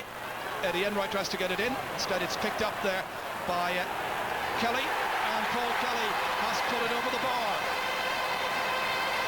Paul Kelly's first point since coming on as a second-half substitute. So following on that Clare point, there's an instant response, and Tipperary once again have a lead of 3 points. Oh, it's going to be a tense last 8-9 minutes of this match. End the Flannery. Clare won't give up in a hurry. Towards Niall Gilligan, going for the score himself, and he's got another one. Gilligan's second point, 16 points to 111. That's 16-14. A look on the watch, some 27, 28 now, nearly minutes gone on the second half. 7 remaining. What chance of draw here? There would be a replay next Saturday, and again it would be at Páirc Chaoimh. Tip have looked good. Clare are not going to give up. Tommy Dunn down there towards Shelley. Shelley against Frank Lowen. In comes Cahill, and he's put in wide. Tip have had some pretty good chances throughout this match to have increased their lead, and they haven't been able to take them. Cahill with 3 points in the match. David Fitzgerald's puck out, right down the centre. David Kennedy against David Ford. The Clare man wins that. Back it comes, however, here. Stopped here by Conal Bonner. Towards Declan Ryan. Quinn just got enough on that outside towards Anthony Daly, who says, go on, take it yourself, and lash it back into the forwards. This time it's in there towards Clancy. Can he get his first point since coming in here? He can! Conor Clancy's first point, and Clare edge ever so much closer. 16 to 112. Only a point in it. 6 minutes remain. What a thriller once again from Páirc Chaoimh for the second week in a row. And here's Ollie Baker for the Munster champions, Colin Lynch. Ahead of him is David Ford. This is where they try to draw level. And the Flannery's ahead, but Ford won't need assistance if he can get enough latitude. Bottled up there well by Kennedy. Corcoran's there as well. And Tip won it back, and it's David Kennedy who gets it away downfield. Down towards Paul Shelley. Taking up position there at right half forward. Liam Doyle partly blocked down there by Paul Kelly. Comes back towards, once again, Liam Cahill. Cahill needed a bit more space. It's Frank Lowen instead. Great challenge there with Conor Gleeson. What a titanic struggle. Tommy Dunn from way out the field. It's gone wide. And Paul Shelley was down in front of goal saying to him, why didn't you give it to me? I had a goal chance. You just had to find me. David Kennedy's down, injured. And straight away the medical people are in to attend to him. Well, it's a match which once again has shown us the greatness of this fabulous sport. When two teams go in fearlessly, showing courage, showing determination and skill, training all year long for absolutely no reward in a monetary sense. Colin Lynch. That is going towards the left. The keeper comes out, and once again Brendan Cummins with a very fine save. Out to Eamon Corcoran. Corcoran hurling it down inside there to the inside line. Shelley gets away from his man. It's Paul Shelley winning the race against Frank Lowen. Can he get a goal here? Oh, it's a great save, and it's gone out for a 65. Paul Shelley did everything, but David Fitzgerald was equal to it. This was the moment when Tipperary probably felt, we're going to win this match, but that was a fantastic piece of goalkeeping by Fitzgerald. A second half that's had everything. Great scores, misses, saves. Everybody giving the last ounce of energy for the cause. Tommy Dunn about to take the free. The 65-metre free. His side ahead by a point. About 3.5 minutes still to go. Is it on target? It is. He's got 7 points, and Tip lead the champions. Tip beat beaten twice in the championship 2 years ago, lead by 17 points to 112. But those 2 defeats against Clare surely rankled. Now their best chance of atoning for that and getting themselves through to a Munster final against either Cork or Waterford. Again, a ferocious battle in midfield, picked up by Eddie Tucker. Chasing after him, forlornly there, was Ollie Baker. It's Shelley again. Missed a goal chance because of a super save, but he's got a point. His second of the day. Is it to be Tipperary's afternoon in the sunshine of Cork? Flags in the air, hats in the air, as it's 18 points to 112, 18 points to 15. About 2 minutes and a little bit still to play. A Clare goal, however, or even a Clare score, would suddenly lift them again. In the Flannery, they're all in after it. It comes out from the goalkeeper, and the referee has whistled. It's not going to count anymore, lads. They can afford to calm down. It's got to be a free out. Barry Murphy there, and Liam Sheedy, the player, on the ground. Barry Murphy saying to him, up you get, come on, there's only a few seconds left in this match.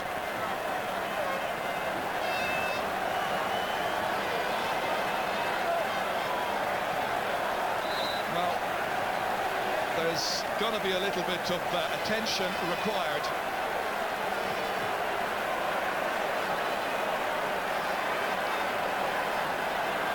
Wow. Every so often you need to draw breath in this 100 miles an hour game. But the champions are in difficulty. Behind by 3 points. Just over a minute left. Surely it'll have to take a Clare goal now to rescue this match. All the way through it runs towards Brian Lohan. Anthony Daly, captain for the last 8 seasons. 8 wonderful years for Clare. Gilligan with a late chance. Inside towards Clancy. Can he go by Heaney? It's Clancy. It's still Clancy. And he's pulled and dragged, and it's a penalty. A penalty for Clare. This could be the moment when they save their crown and stay in the championship of 1999. Oh, what glory and tension we've seen. The tip backs exhorting those who'll be on the line to do their very, very best. It'll be goalkeeper Brendan Cummins. Sheedy is there as well, as George Friend has just come in.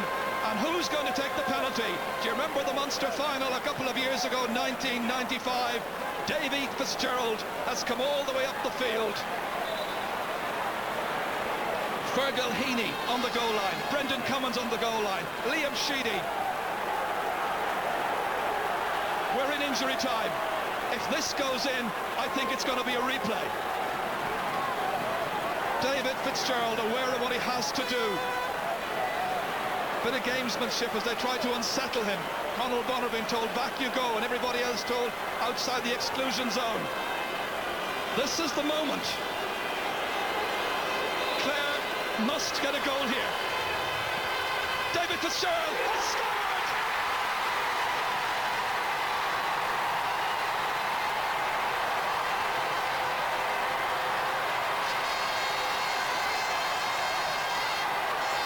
He's racing back in the 71st minute. How much time is left? It's all over. Tip thought they had done enough, but they couldn't prevent that penalty goal by David Fitzgerald. The teams were level 10 times in a wonderful contest, and David Fitzgerald has saved Clare's title. They live to fight another day. David Kennedy is absolutely crestfallen. In fairness, in terms of scoring chances, there was nothing between them. 36 scoring chances for Clare, 35 scoring chances for Tipperary. But the penalty award after the substitute Conor Clancy was hauled down resulted in a conversion by David Fitzgerald, and it all ends level. Clare 2-12. Tipperary 18 points, and according to today's match programme there would have to be a replay, which is scheduled for Páirc Queen once again. It's scheduled for next Saturday. Those are the only details we can give you. But what a contest, what a day. Let's go down to the sideline.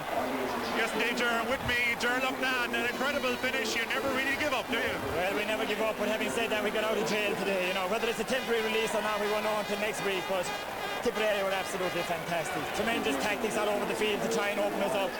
But I suppose what kept us going in the end was the great battling spirit of Clare, and that's what we've shown over the last 5 years, and that's what's really saved us today. But, you know, it's only part one. You know, we're going to part two. Let's hope there's not a part three like Offaly last year, but I mean, what a game today, and what a game we're in for the next day as well. You've been responsible for one or two inspired substitutions in your time, and I think you did it again at the end of the match today. Well, I think I've been responsible for a few heart attacks, whatever about inspired substitutions. But Conor Clancy scored the point, got the penalty, and of course Fitzy was dead confident scoring the goal, and we got it. But you know, it's going to be very hard work back here next Saturday, or back whatever we are, to try and beat Tipperary, because obviously they're a tremendous team, and what an epic game we're going to have again the next time we meet. A brilliant second half, Jared. Two marvellous goalkeepers, but David Fitzgerald doing both things, saving and scoring the penalty. Listen, there's no point in saying, but we were really lucky to escape today, and Davy was the man that really saved us. You know, he was on top of his form.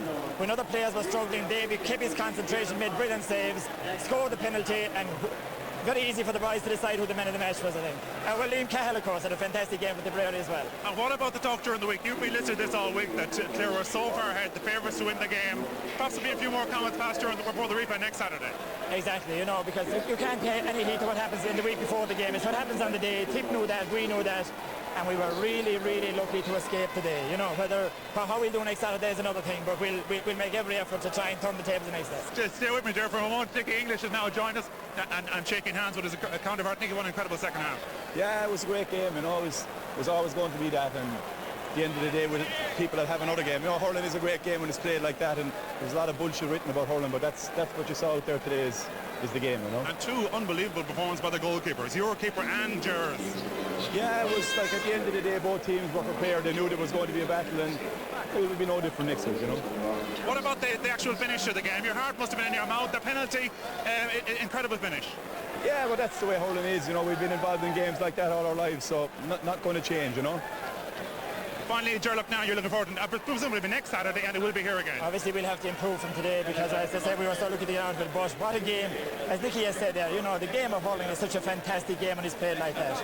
I mean, that was breathtaking stuff there in the second half, and part two, as I said, is to come. I think it's next Saturday, Nicky, is it? I don't know, it's next week. It's we thought we'd finish it today. I know. Gentlemen, your teams have provided great entertainment. Thank you very much. Very good. That's a fair point by Nicky English. He wasn't bothered when there was going to be a replay, of course. What a fantastic game that was. I mean, if you wrote a script for that, people wouldn't believe it. The body language, Cyril, at the end, I think, said it all. Yeah. Nicky, a little bit disappointed in the interview, I think, and that's obvious. They thought they had the game won. Yeah, Tipperary played well enough to win the game. They would feel honestly very, very disappointed. And as Ger said, like Clare got out of jail. They got 2 goals, and like they weren't really playing well up front, but they're very, very determined, and like just don't give in without a fight. And like Davy Fitz were off a fantastic save from Paul Shelley, brought it out, and then went up and got the, you know, scored the penalty. But like overall, I'd say Tipperary would be very disappointed. But like again, going back to the 2 boys there was a lot of hype going into the game. Yeah. To be fair, it was played as a game should be played honest and hard and fair. And like a game of hurling, you can't just, quantify what a game is going to go. Yeah. And I was delighted because my half pint is still there. So I still wasn't even a half pint in the end. Tomas, you said during the second half, we were talking about the game, where you thought Tipperary actually going to pull away from Clare. Yes, they looked at one stage during the second half. They went 3 points, maybe 4 points ahead, and they missed 1 or 2 opportunities after that to put the game beyond their reach. And it looked as if Nicky had made the right substitutions. They came on and scored. Eddie Tucker got a point, and they looked to be pulling away. But you have to give credit to Clare. They came back, and I mean, we said at half-time that maybe there was too much bunching in that first half period, but this second half opened up, and it was a fantastic advertisement for the game of hurling. Superb, right to the finish. There's some spirit in that Clare team, isn't there? There is, without a doubt, you know, and I mean, it just shows that the game isn't over until the final whistle, and Davy Fitz, a lot of courage to come up from a goal line to take a penalty shot like that, and I suppose at the end of the day, Nicky has said it all. They'll probably be disappointed in today's result, but I mean, they showed a lot of Tipperary people that they're back, and certainly we'll look forward to the next day as well. Well, lads, I think we need a little break for a cup of tea or a glass of water or even a pint of Guinness if we could get our hands on one after all that. We're back with more analysis of this match, plus our man of the match selection after this break.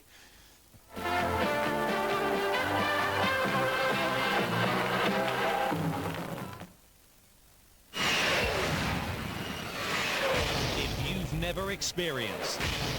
The thrill of Mach 3.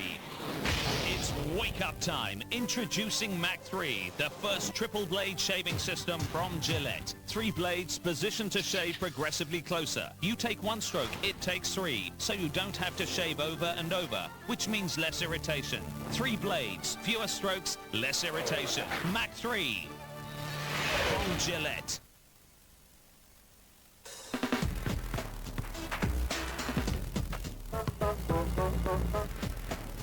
Hey kid, it's your big break.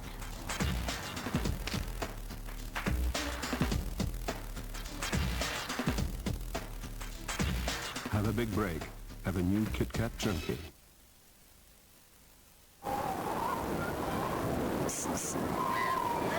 New Nivea Sun Spray. It's surprisingly light. The one to watch. Winner of 5 Academy Awards. Tom Hanks. Saving Private Ryan. Rent the video now. Sorry I'm late. What a day. It's all right, don't worry about it. I think I'll have the Cajun chicken. Just reading it gives me heartburn. Here, have one of these. Pepsid. Pepsid AC. When you love food and hate heartburn, 1 tablet can stop it before it really starts. Ask your pharmacist. So that me. Ready to order, sir. Is your Cajun chicken spicy? Yes. Good. I'll have that. You can be heartburn-free with Pepsid AC. Can your camera take 3 different picture sizes whenever you want? Is your film as easy to load as this? And are your favorite pictures as easy to find as this? Kodak Advantix cameras, a great way to take pictures and share pictures from only $39.99.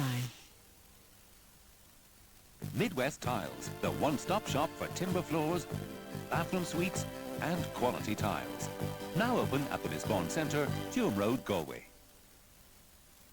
The Ennis Supply Company stocks an extensive range of bathroom suites and shower units. With over a quarter of a century's experience, the Ennis Supply is the best place to buy.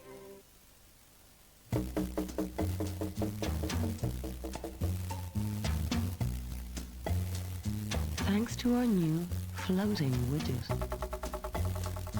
you can now get a perfect head from a can.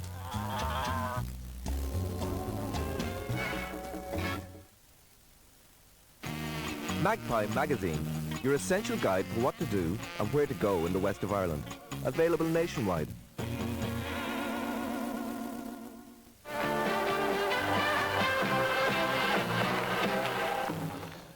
Welcome back again. So we're all off to Páirc next Saturday for the replay between Clare and Tipperary. A look now at the statistics from this afternoon's match and see what they tell us in the final analysis. The score will be first, and those 2 second-half goals, that's second goal for Clare, if you like. The important score in all of that, 2-12 to 18 points. 13 frees to Clare, 10 for Tipperary.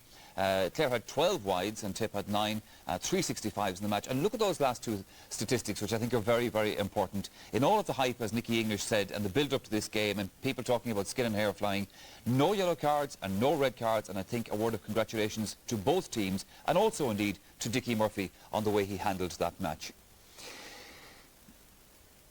Now, another reminder, if you want to talk about this match or indeed any of the other games that are being played today, the Football Championship obviously in full flight as well, the Pat Spillane's Monday feedback. The lines are open from 7 until 11 tonight, and the numbers to call are 1850 200 620, or if you're ringing from the north, it's 0845 309 8117. And you can also email Pat at sundaygame@rte.ie. Cyril Farrell, what do you think people will be ringing in Pat Spillane about mostly from that game? I suppose complimenting it for being a wonderful game to start off. Yeah, well, sure, Pat really loves hurling as well. We were always reminding like that hurling is the game, you know, the big game. But like a game like that, as you said, like it's very interesting there. The statistics, no yellow cards, no red cards. Dickie Murphy was common sense. He talked to the fellas with a little bit of edginess, and there was bound to be that, and there will be the next day. And, like, there's a lot of talk about the rules. You have to use common sense as well. And like that was a great advertisement there, like for hurling and for the J in particular. Second half, fantastic. Once Clare got the goal to equalise and Tip got the 3 points up, the whole game opened, and it was anyone's game. I would still think like that, you know, Tip will be, you know, on the overall 70 minutes will feel that they should have won that game. Having gotten out of jail, there's one or two ways of looking at this thing now, Tomas. Either Clare will go forward from here out of this game, or Tip will say, well, we should have done it the last day, and the day will up the thing. So, I mean, really, it's all back into the melting pot again for next Saturday, isn't it? Yeah, and I'm sure there's not going to be too much separated teams again next Saturday. I mean, Clare coming into this game, it was their first game. I mean, Tip had the advantage of a championship, even a championship game under their belts. They've played a lot more competitive games, even winning the league final against Galway. They're good exercise in their build-up to preparation for this game. Clare didn't have the advantage of that, so they were probably coming in there a little bit stale as regards to championship hurling. I mean, having not played since last year. But I mean, at the end of the day, as Cyril said, I think Tipperary will be very disappointed. They had a match won at that stage in the game, you know, and to concede the penalty, it was unfortunate on their behalf, but you've got to give credit to Clare on the other side.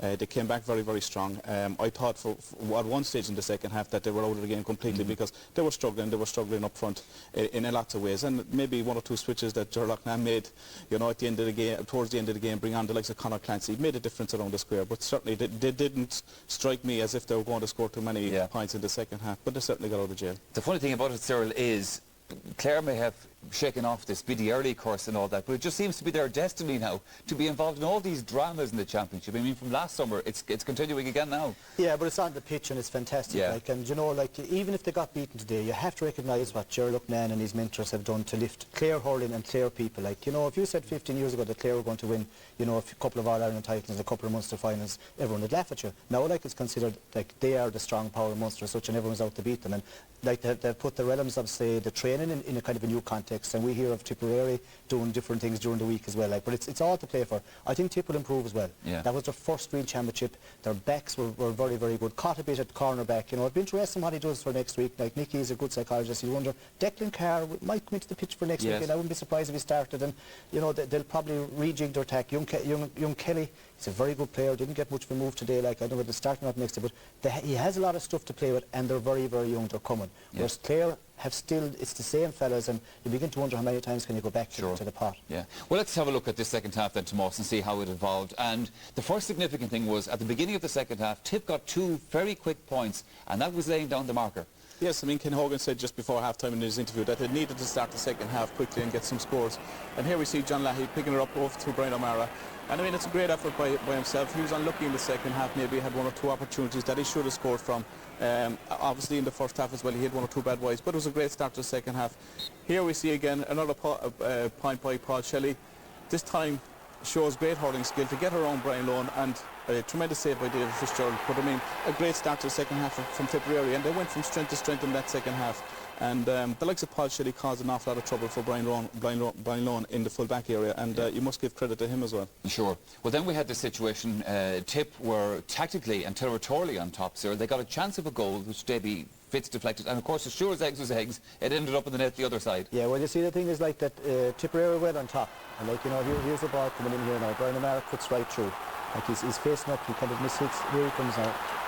Just kind of shuffled off the ball. Now, Davy Fitz does very well. Not content just to steer, he goes out the field, he'll lose his cap, they're going to strike off the hurl. Now it is Clare down 3 points, but here's see what's going to happen. It's right what happens here. Colin Lynch had a great game, and that's Liam Doyle going to hit it. Colin Lynch actually had a great game, long stroke up along here. And this is the goal really that brought Clare back into the game. Gilligan makes the long legs, makes a lovely hand pass across here, and James, had a quiet game, sticks that on his left side. Brendan Cummins, who played actually very well, had a brilliant game, as good as David Fitz, could do nothing about that. Gilligan picks it on speed, like me, he's very fast. Good hand pass out here, James gets it over to his left, and sticks into the far corner. Nothing anyone can do, and it brings Clare back into the game. They've been 3 down, next in their level again. Yeah. Tip brought in Eddie Tucker in the second half, and he scored a point that I thought was significant to us, because it actually put Tip 2 points up instead of being a point up along the way. I thought this is where Tip might have won it. Yes, and all the way through, I mean, the Tip forwards have looked very threatening, and they've got some excellent scores from play. Here we see Eddie Tucker on a great solo run and ready to strike. I mean, it's a great point when you're coming in as a substitute like that to get a point like that in your Munster Championship debut. Great score, great boost to the team, and Tipperary at that stage looked to be comfortable and would win by maybe 5 or 6 points at that stage. Yeah, and of course, Cyril, you couldn't have guessed what was going to happen right at the end of the match. I mean, there was only one way that Clare were going to get out of jail in this one. Yeah, we're just saying here to Tomas, like, they're going to have, there's only one that they're going to do it, and that would be a goal if it's ever going to come at all. Now again, it's inspired substitute. Conor Clancy catches and he takes on here and he goes right through. Now, you know, there wasn't room to swing. I thought he was going to kick the ball. Then you couldn't let the tip back. Was it a fortunate penalty? Well, he knew what he was doing. He was going to drive in at it, like, you know, and, you know, he used to be a centre forward. It could be a debatable one of the situation. He seemed to maybe have an opportunity to strike first, but he didn't, and maybe it could be ruled out for maybe a bit of overcarrying. But penalty or not, like when Davy Fitz come up, Davy is confident. Doesn't matter if he's playing hurling or golf, and like he's the one man that you bet on that had scored. He sticks it into it, you know. Like even if he didn't score, he'd feel confident like that. He'd be saying, "Well, look at the forwards. You're here all day and you're not scoring. I have to come up and show you how." He's the one player that you put your money on that would get that. I tell you, as soon as he ran up the pitch, I had no doubt whatsoever in my mind that it was going to end up in the back of the net. So, well, Gerlach Nan made one suggestion for man of the match, but we do now come to our naming of the man of the match.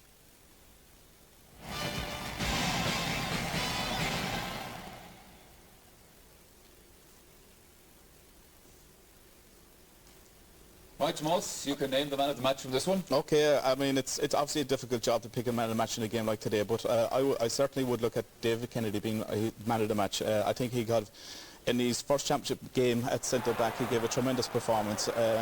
I think over the 70 minutes, I think every one of the Clare forwards were actually on top of him at centre-back position, and he had a tremendous game over 70 minutes for his first championship match. So credit goes to him. He gave a very solid performance. But I mean, again, it's very difficult in a game like today. I mean, you had some tremendous performances all over the field. Colin Lynch was brilliant at midfield for Clare. Both goalkeepers, I know Gerlach Nan got his plug in for Davy Fitzgerald, but both goalkeepers deserve great credit. Brother Cremons was absolutely superb again in that entire game. So Colin Lynch, you had like Tommy Down kicking in with 7 or 8 points, you know. So, but I mean, at the end of the day, we've got to pick somebody, and we've picked David Kennedy. Okay, right, gentlemen, we're going to switch our focus of attention just for the moment and show you some of the other action that's on today, because, of course, there were important matches in the football championship. Now, coverage of these games are on later on tonight in our Sunday game programme, so if you don't want to see the result of these matches, then look away or go and make that cup of tea for the moment, because we're going to pick up the story, Meath and Wicklow, what happened in that one. This match here in Croke Park was by all means a lacklustre, dull encounter, dominated by several talking points, none more so than Tommy Dowd's goal flick, which set them on the road to victory. Indeed, Meath had to play all of the second half with 14 men after Hank Traynor was sent off for a second bookable offence. But the real talking point was the performance of Graham Geraghty, the captain of full forward, scoring a goal and 4 points in a match indeed that Wicklow will be wondering what exactly went wrong, as everything they tried seemed to fail. Meath, the Royal County, outsiders at the start, now seem to be on their way to another Leinster Championship success, perhaps. A long road to go, but today at least they achieved victory on a full-time score of 2 goals and 10 points to Wicklow's 6 points. Now we're going to give you the scores of the day in the championships, both in the hurling and in the football. Again, I remind you, if you don't want to see these, if you want to watch our later programme and still be kept in suspense, then look away, because the score is coming up on the screen right now.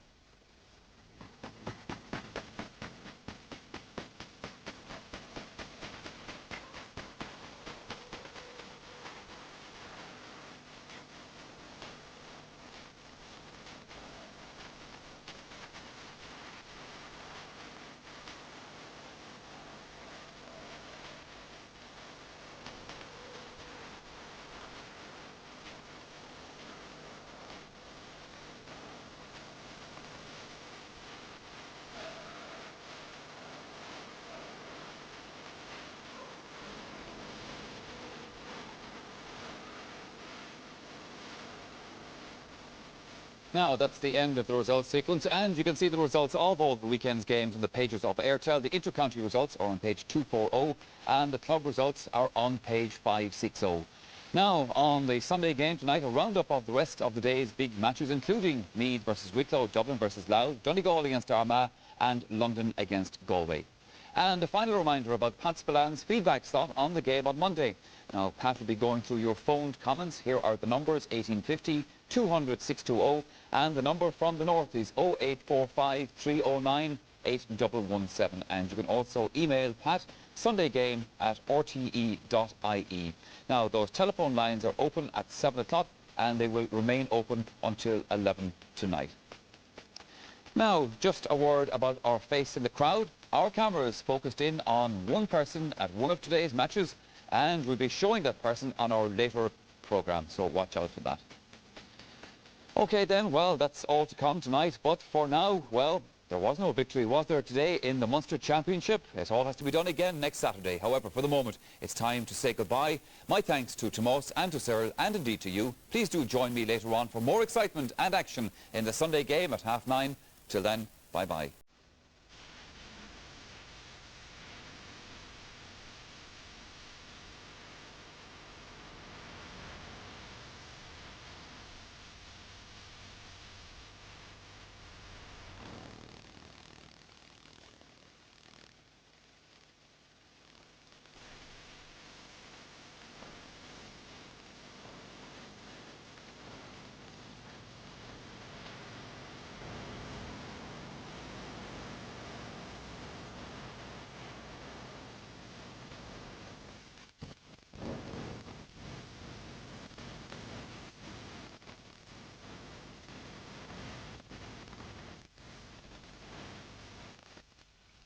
This evening on that marvellous Munster Hurling Championship encounter between Clare and Tipperary yesterday. And insofar as we'd all been looking forward for months to this encounter, well, now there's the mouth-watering prospect of more of the same next Saturday. Well, yesterday's game, of course, features in our programme here this evening, as well as all the football championship action.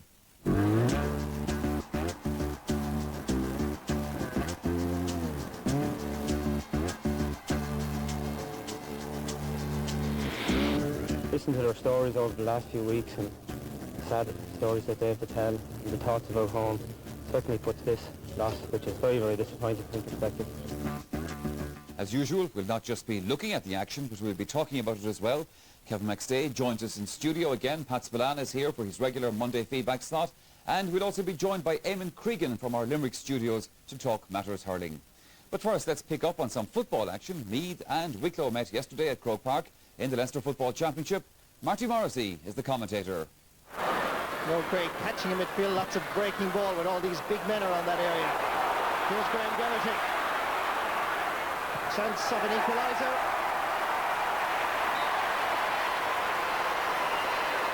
It needs only second attack of the match. Interesting tactic by Wicklow to play Trevor Doyle as an extra midfielder. Try and create the space. This is the sort of thing that Wicklow wanted to work. Here's a good run by Barry O'Donovan. It's 2 against 2, and it's over the bar. The options were there, but Barry O'Donovan, probably wisely in the end, took his point. Nipping in, Donald Curtis, Jimmy McGuinness. Trevor Giles given too much space here by the point scorer a moment ago, Barry O'Donovan. Balances himself onto the right foot, hits it with the left, and that is just gone over the bar. Good score by Trevor Giles, the second of the match. Graham Geraghty at the target. Great strength by Graham Geraghty. Paddy Reynolds has the option here, well connected. Great goal. Tommy Dowds, his very first touch in the Leinster Championship of '99 results in the most beautiful of flicks, and Wicklow's full backline deficiencies are cruelly exposed. Damien McMahon. Kevin O'Brien fouled by Hank Traynor, who has been booked earlier. The name is being taken, and Hank could face a problem here, and he has now been shown the red card. Ollie Murphy to Graham Geraghty. Goal here. A goal and 4 points. That wraps up this Leinster Championship encounter between the Royals and the Garden County. He played better, what, 14 man? Well, I suppose so, Jimmy, but I thought it was very hard looking Hank Traynor. It's desperately difficult for defenders today. Like, if you look back on it, it's the dirty stroke and what he did, and he suddenly finds himself in the line. That has to be desperately frustrating. Every manager to say knows his best team. Is this your best team? Well, the team that takes the field has to be your best team on the day, and that's it. Now, events happen, things change, like John McDermott getting the flu, you know what I mean? And the adaptability of the lads that you have with you, that's what counts more than anything else. The lads today, when they found out that John wasn't able to play, they just got on with it, and Jimmy stepped in. That's the way it goes. Well, Wicklow tried hard to stay with their rivals for the earlier part of that game, but you always felt that Meath had that little bit more in the tank when required. Well, Meath advanced then to a 4th of July meeting with either Kildare or Offaly. However, it's the end of the road for Wicklow for this summer. And what about the future for players like Kevin O'Brien, one of the mainstays of Wicklow football for many years now? Well, Kevin has been putting yesterday's defeat into perspective.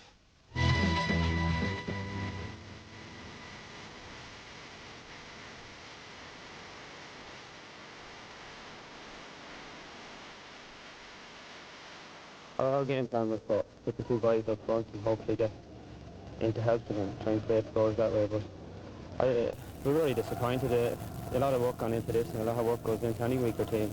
We do the 4 and 5 nights a week training. There's no doubt about that. Over the winter, the bad weather and everything like that. It's one thing losing but not performing is another thing.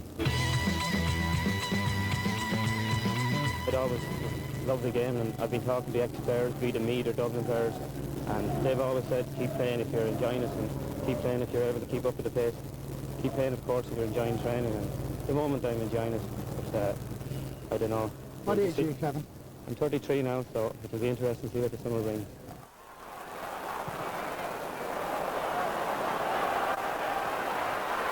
Ollie Murphy to Graham Geraghty. Goal here. A goal and 4 points. That wraps up this Leinster Championship encounter. I was wondering what to say to Kevin O'Brien after a Wicklow defeat. You said something that puts it all in perspective. What was that, Kevin? Well, certainly at the moment in Bottomless we have a group of 50 Kosovo refugees, and I feel probably privileged to be working with them from Wicklow County Council. They have been asking me to go in and help them out and listen to their stories over the last few weeks, and sad stories that they have to tell and the thoughts about home. Certainly puts this loss, which is very, very disappointing, in perspective. It really is only a game after all that, isn't it? Well, it is indeed. Luckily enough, we've arranged for 15 of them to be here today, and it's a great experience for them. So I look forward to listening to their thoughts tomorrow.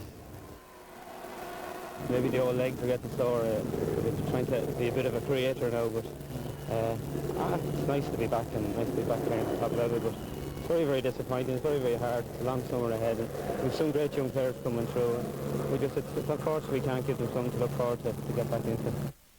Yes, Kevin O'Brien talking there. But now, let's move on to yesterday's big hurling encounter in Páirc. With so much at stake for both Clare and Tipperary, this game could be forgiven if it failed to live up to pre-match billing. Well, as it happened, it was all that we'd hoped for, and more. A crowd of more than 43,000 turned out to watch them. There were no championship newcomers on the Tipperary team, who were led out by team captain Tommy Dunn. Clare, going for a place in the Munster final for the 6th time in 7 years, made a change from the listed team. Ollie Baker didn't start as a result of injury, so Brian Quinn went in at right corner back, and Enda Flannery made his championship debut at midfield. We joined the match with no score and 2 minutes gone. Ger Canning is your commentator. Out towards Conor Gleeson, who was team captain when the teams played in the All-Ireland final, of course, 2 years ago. Again, it's Frank Lowen. Dancing away from the would-be tackles, Liam Doyle. Hit it over the head of Eamon Corcoran there. This is David Ford. Looking for the first score of the match, David Ford. A huge one in, and it sails over the bar. David Ford from Mogurlo in County Clare. A really good start for him, playing in his 12th championship match. Out towards Colin Lynch. Nice turn by Lynch. Towards Barry Murphy's corner. James O'Connor waiting there as well. Corcoran has followed him across over there. That's Fergal Heaney. He's put under immense pressure. The clearance in the end comes out there beautifully as far as Liam Cahill. Clare get it back. That's driven high, and that's driven over the bar. Sean McMahon, first point of the game. And the puck out is taken immediately, as it's 2 points apiece as Tipperary advance, but are stopped over there. Lots of pressure coming from all of the Tip players. Back again towards Tommy Dunn. Shelley was racing after it. David Fitzgerald has had a very good start to the match. 2 very impressive saves.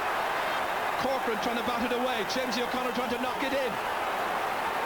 Again, it's picked up here by Barry Murphy, going for the score himself, and he's put it over the bar. A real rallying score that by Barry Murphy, who stepped back into the right corner forward position. 4 points to 2 then.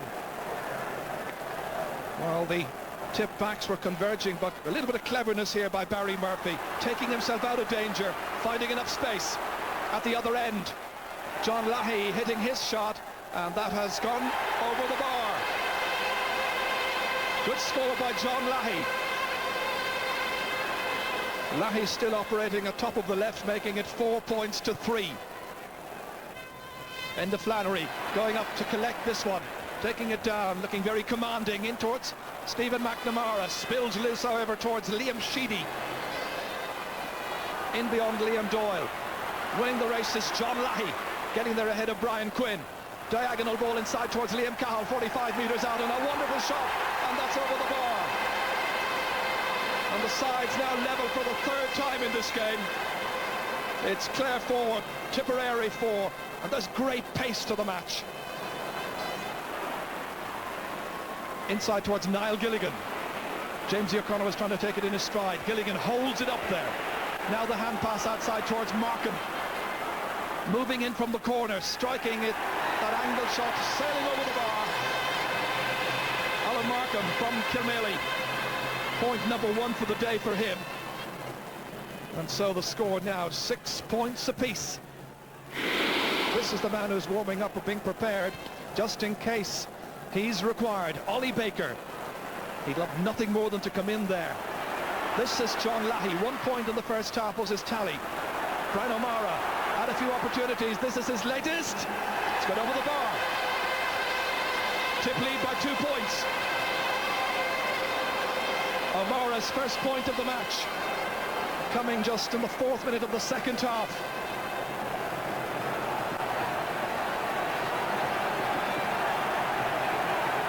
Davy Fitzgerald. Are the Munster champions feeling the pressure this afternoon? Conor Gleeson inside towards Eddie Enright. Fast delivery. Good ball. Shelley selflessly running. Good work by Shelley. Getting there ahead of Brian Lohan. And Shelley's shot is stopped over the bar by Davy Fitzgerald.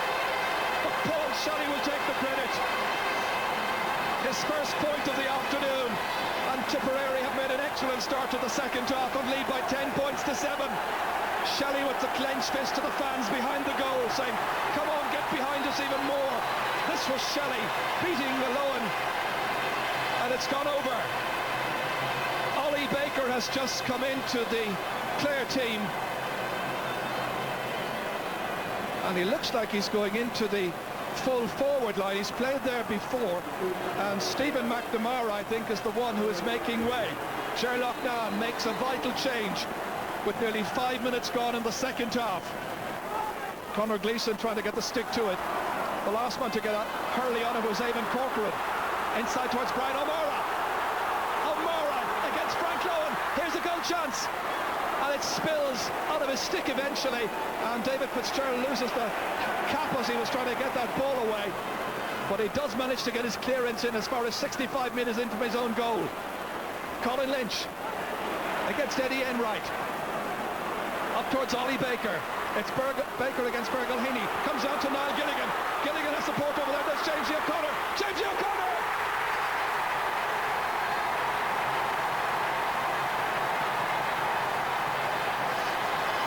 Jamesy O'Connor gets the goal for Clare. After 9 minutes of the second half, Gilligan set him up. And this is where Jamesy received possession and buried it to the right of Brendan Cummins, and that's his first ever goal in the championship. Now will that first goal by Jamesy establish a Clare recovery?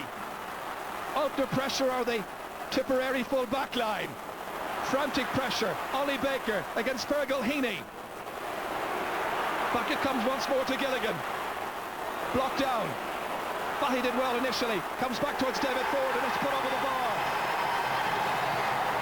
That's the second point now for David Ford.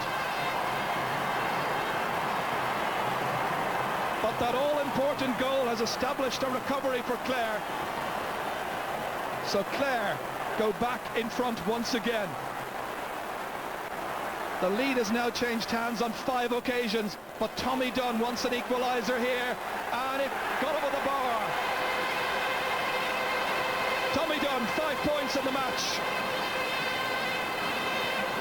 And I've noticed down below me here that Paul Kelly is being prepared. In fact, not just that, he's already into the action. And Brian O'Mara has been taken off the Tipperary team.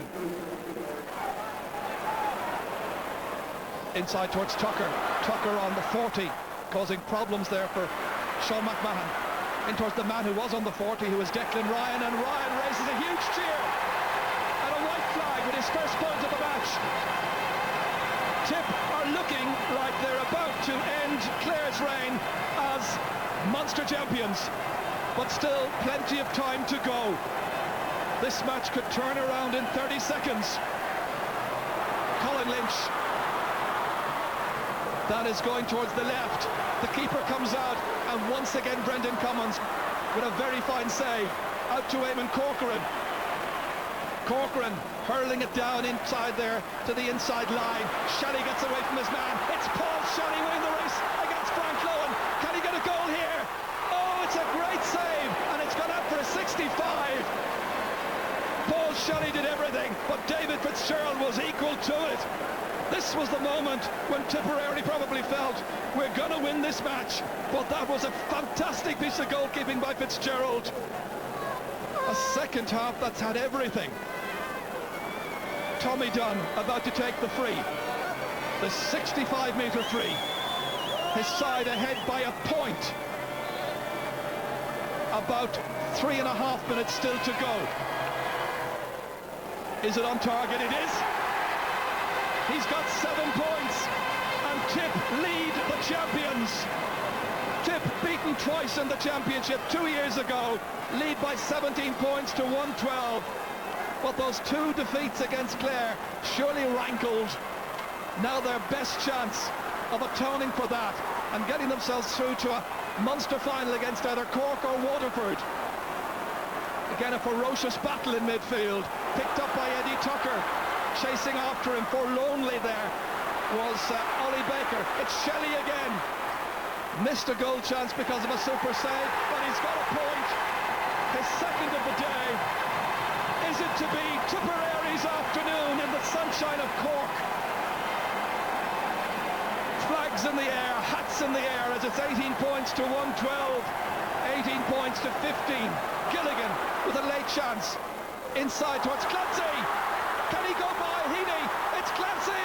It's still Clancy. And he's pulled and dragged, and it's a penalty. A penalty for Clare. This could be the moment when they save their crown and stay in the championship of 1999. Oh, what glory and tension we've seen. David Fitzgerald aware of what he has to do. Bit of gamesmanship as they try to unsettle him. Conal Bonner being told back you go, and everybody else told outside the exclusion zone. This is the moment. Clare must get a goal here. David Fitzgerald has scored!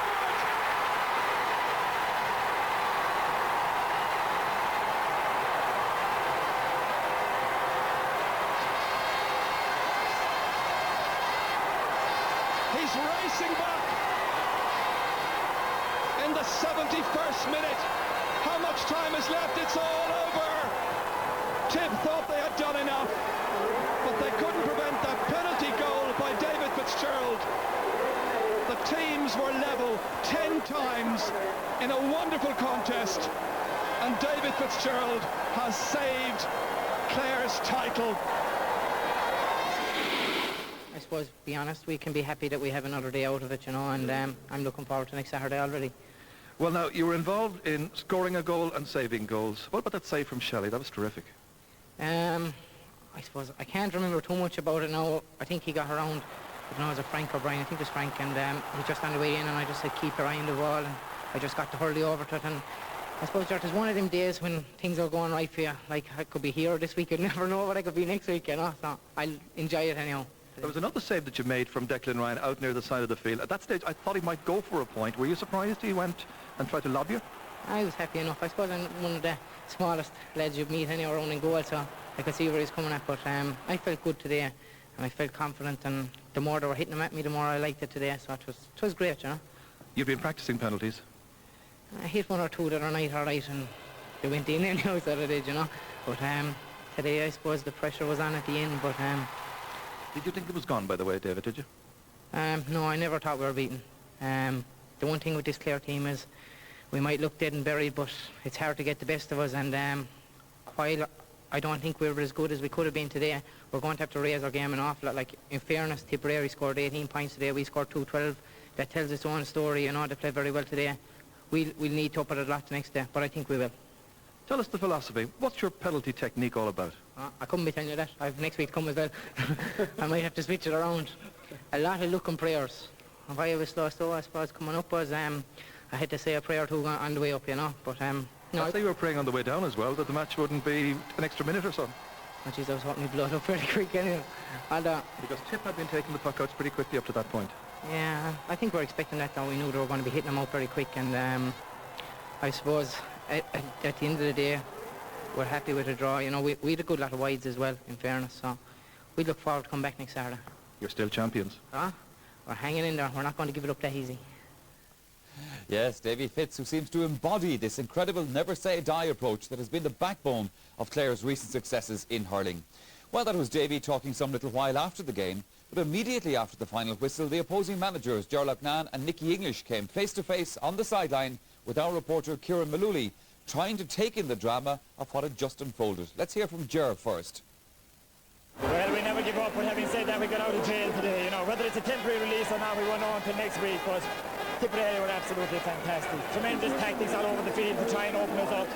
But I suppose what kept us going in the end was the great battling spirit of Clare, and that's what we've shown over the last 5 years, and that's what's really saved us today. But, you know, it's only part one. You know, we're going to part two. Let's hope it's not a part three like Offaly last year, but I mean, what a game today, and what a game we're in for the next day as well. You've been responsible for one or two inspired substitutions in your time, and I think you did it again at the end of the match today. Well, I think I've been responsible for a few heart attacks, whatever about inspired substitutions. But Conor Clancy scored the point, got the penalty, and of course Fitzy was dead confident scoring the goal, and we got it. But, you know, it's going to be very hard work back here next Saturday, or back whatever we are, to try and beat Tipperary, because obviously they're a tremendous team, and what an epic game we're going to have again the next time we meet.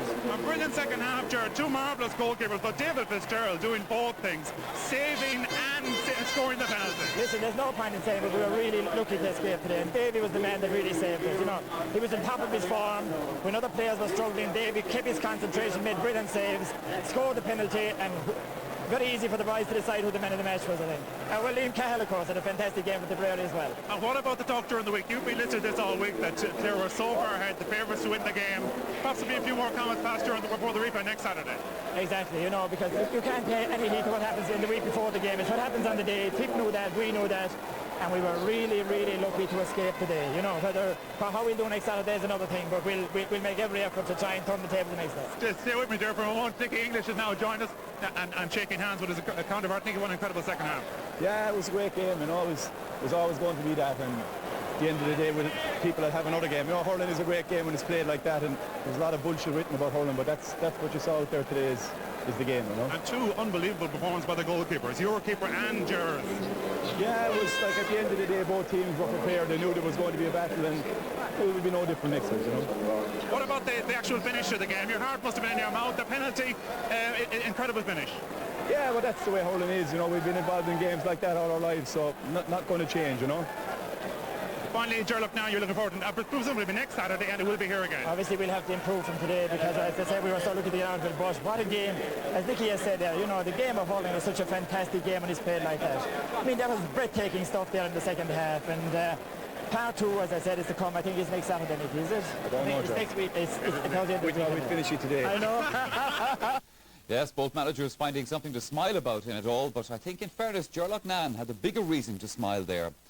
Well, one manager who had been hoping to meet either Tip or Clare a little bit down the road in the championship was Limerick's Eamon Cregan, but that was not to be by just the narrowest of margins. However, Eamon joins us from the Limerick studio now. Eamon, good evening to you. You were in Cork yesterday, and I'm sure like the rest of us, you thoroughly enjoyed that. Yes, Michael, I was in Cork yesterday, and it was a tremendous game. I really enjoyed it. I think the atmosphere was epitomised in the under-12 game. We got a sense of the atmosphere there in the under-12 primary schools between Tipperary and Clare, and the enjoyment there for both teams was tremendous. You heard in the interview there Gerlach Nanan admitting that they got out of jail. Do you think Tip were the better team on the day yourself? On the day's performance, Tipperary appeared to be the better team. They were going very well in the second half. There was a spell there where Clare hadn't scored for 12 minutes, and it was in that time that I think that Tipperary could have gone 4 points up. If they had gone 4 points up, then I believe they would have won it. But unfortunately they didn't. They went to 3 and stayed at 3. We saw quiet performances from people that we normally expect to be so much in the thick of the action for Clare. Obviously somebody like James O'Connor. Why do you think that was? Possibly fatigue, mental fatigue. He's going a long time. The forward line revolves around him, and if Jamesy isn't on song, then the Clare forwards aren't on song. Now that's possibly putting too much responsibility on Jamesy, but when James is going well, then the Clare forwards are going very well. Obviously what we have to take into account with all of these players is the fact that there's huge club commitments, and obviously in Jamesy's club this year. Oh yes, like I spoke to James about 8 weeks ago about Woodstock, and he was just mentally drained from it. He was going away on 2 weeks holiday to the States, but you could feel and sense from the way he was talking that he was just sick and tired of playing. And even though he had won a Club All-Ireland with Dura Bearfield, hurling was the last thing on his mind at that particular stage. Well, obviously players like that are not going to get mentally any less tired on the next few days. That's true. Next Saturday it's going to be very hard to predict who's going to win. But I think the pendulum has swung back in favour of Clare. Yesterday, when you listened to the two managers, one was upbeat, the other was downbeat. Ger was up, Nicky was down. It was as if Tipperary had lost. And speaking to Clare supporters on the way home afterwards, they felt they were let out of jail and that they weren't going to make a mistake next Saturday. On the other side of it though, Eamon, going into this game, Tipperary didn't know whether they were good enough. At least now they know they're good enough, if they can reproduce a performance. Yes, there was always that about the Tipperary side, and particularly about the backs. One of the strange things about the Tipperary forwards was that the veterans of the team didn't play up to their normal standard, and some of them were taken off. But when you go into a situation where you're meeting the champions, and the champions suddenly in a minute of extra time get the equalising goal, then I think, as I said already, the pendulum swings in their favour. They have been through this before. Tip reached the peak yesterday. Their backs reached the peak. The centre-back, David Kennedy, had a tremendous game. And can they repeat that? I think there's room for improvement in Clare, but can Tipperary keep up that standard again next Saturday? Hard to decide. There's one interesting thing out of yesterday's game, I suppose, Eamon, that last year in the Championship, so many things seemed to go against Clare. They just didn't seem to have the rub of the green and the bit of luck. But they certainly started in the right note this year. They certainly did, but having said that, they had an awful lot of wides yesterday. There were an awful lot of wides on the left-hand side of the post, and they weren't allowing for the wind which was blowing across the field. I also felt that Tipperary had the wind in both halves. It was a strange wind. The first half they had it, certainly, but in the second half they appear to have it as well. But when you're not going well, things don't work. Like the balls that, I don't know how many wides Clare had, they may have had 15, 16 wides. But like, there were so many things happening during the game that I was writing down something for the Irish Times, and I had no sooner 3 words written when the ball was pucked out, and you had to look up and see what was happening next. But there was so much happening, and the game was so good. It was switching from one end to the other. Bodies were falling all over the place. To me, it was a great game, and it was a tremendous performance by, I think, Dickie Murphy as well. OK then, nail your colours to the mast. Who's going to win next Saturday? Yeah, you're really trying to walk me into it now. I think Clare will shade it the next day.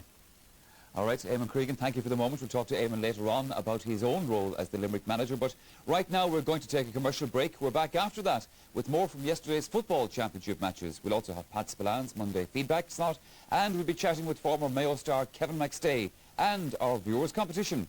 So don't go away.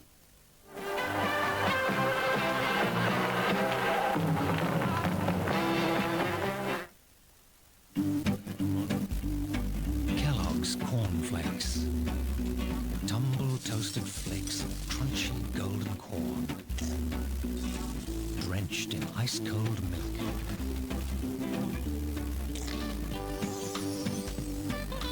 Isn't it amazing how a simple bowl of Kellogg's Kellogg's cornflakes can help you feel good for the day. Kellogg's cornflakes, the sunshine way to a better day.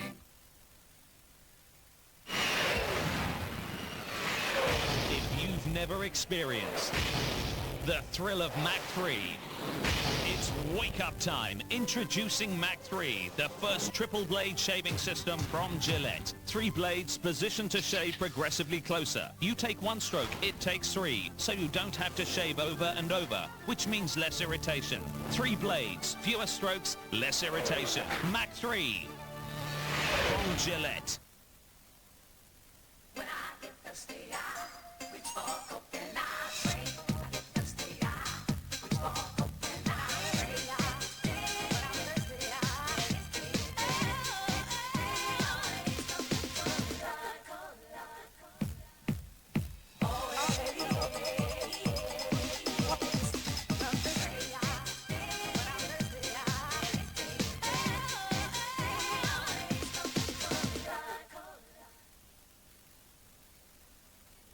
Compromise? Well, sometimes a girl has to, but then sometimes she doesn't. Like light-style yogurt and fromage frais, deliciously rich and fruity, yet 99.9% fat-free. So no compromise. Never compromise.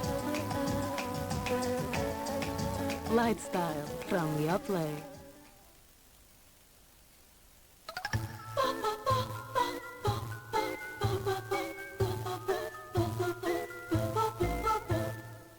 Always the same, like night follows day. Beamish, consistency in a world gone mad. When does a bowl of tumble-toasted Kellogg's cornflakes make a great snack?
Welcome back again. Now, coming up later on, Pat Spillane with a pick of your comments on the weekend's matches. Kevin McStay will be joining us, and we'll have our viewers' competition. But we're going to resume with more from the Football Championship.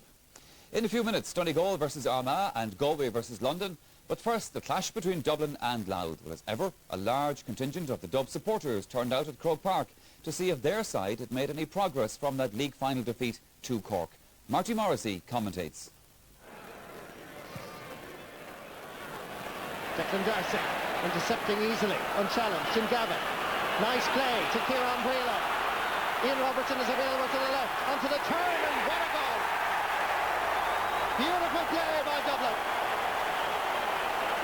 10 minutes and 44 seconds played, and Dublin find the back of the Louth net. Declan Darcy intercepted a free, but it was the interplay here by Dublin that was something to really behold. Ian Robertson had the balance and control to find the net. Aiming at Brendan O'Brien. Falls instead to Seamus O'Hanlon. Options to the left and to the right. Goes it all alone and scores a wonderful pass.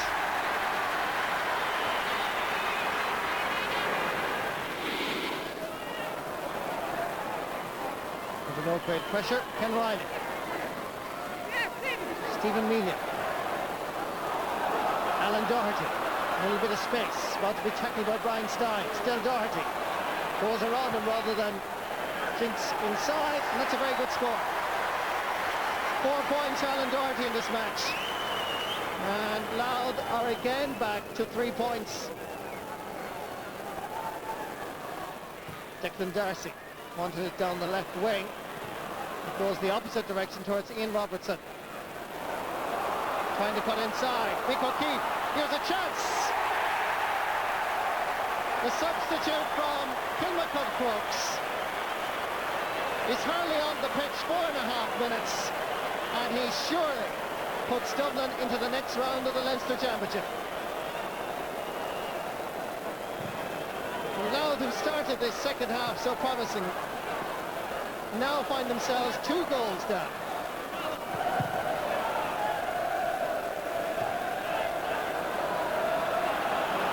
Dublin go back in front again.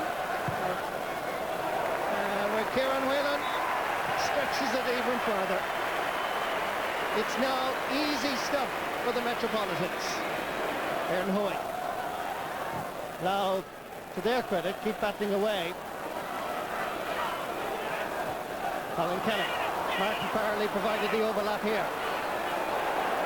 Paddy Moran comes across with a fairly hefty challenge, but fully legal.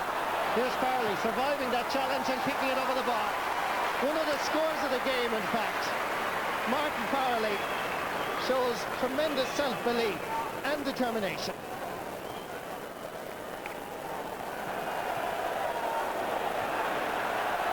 As Dublin go into the attack, Mick O'Keefe, can he get a second goal? Unselfishly, he gives it to Ian Robertson. Here's a second goal. Brilliant save. Absolutely point-blank, brilliant save by Niall O'Donnell. Brendan Tierney, the Armagh goalkeeper, school teacher, primary school teacher from Mullabone. Gets that ball in towards Jarlath Burns. Burns can't hold it, but the live wire Jim McGuinness gains possession, leaves the ball. Noel Haggerty pumps it in towards Tony Boyle. Boyle shoots! What a start for Donegal! Route 1 to Boyle, and what a finish! Collected by Mark Crossan, and now it's the easily identifiable Jim McGuinness. Adrian Sweeney slips one tackle, keeps going, and what a great ball that is in towards John Duffy. Duffy push toward Tierney, and where's the goal finish up? Behind Tierney, Donegal's second goal, and Route 1 is certainly the way to go today.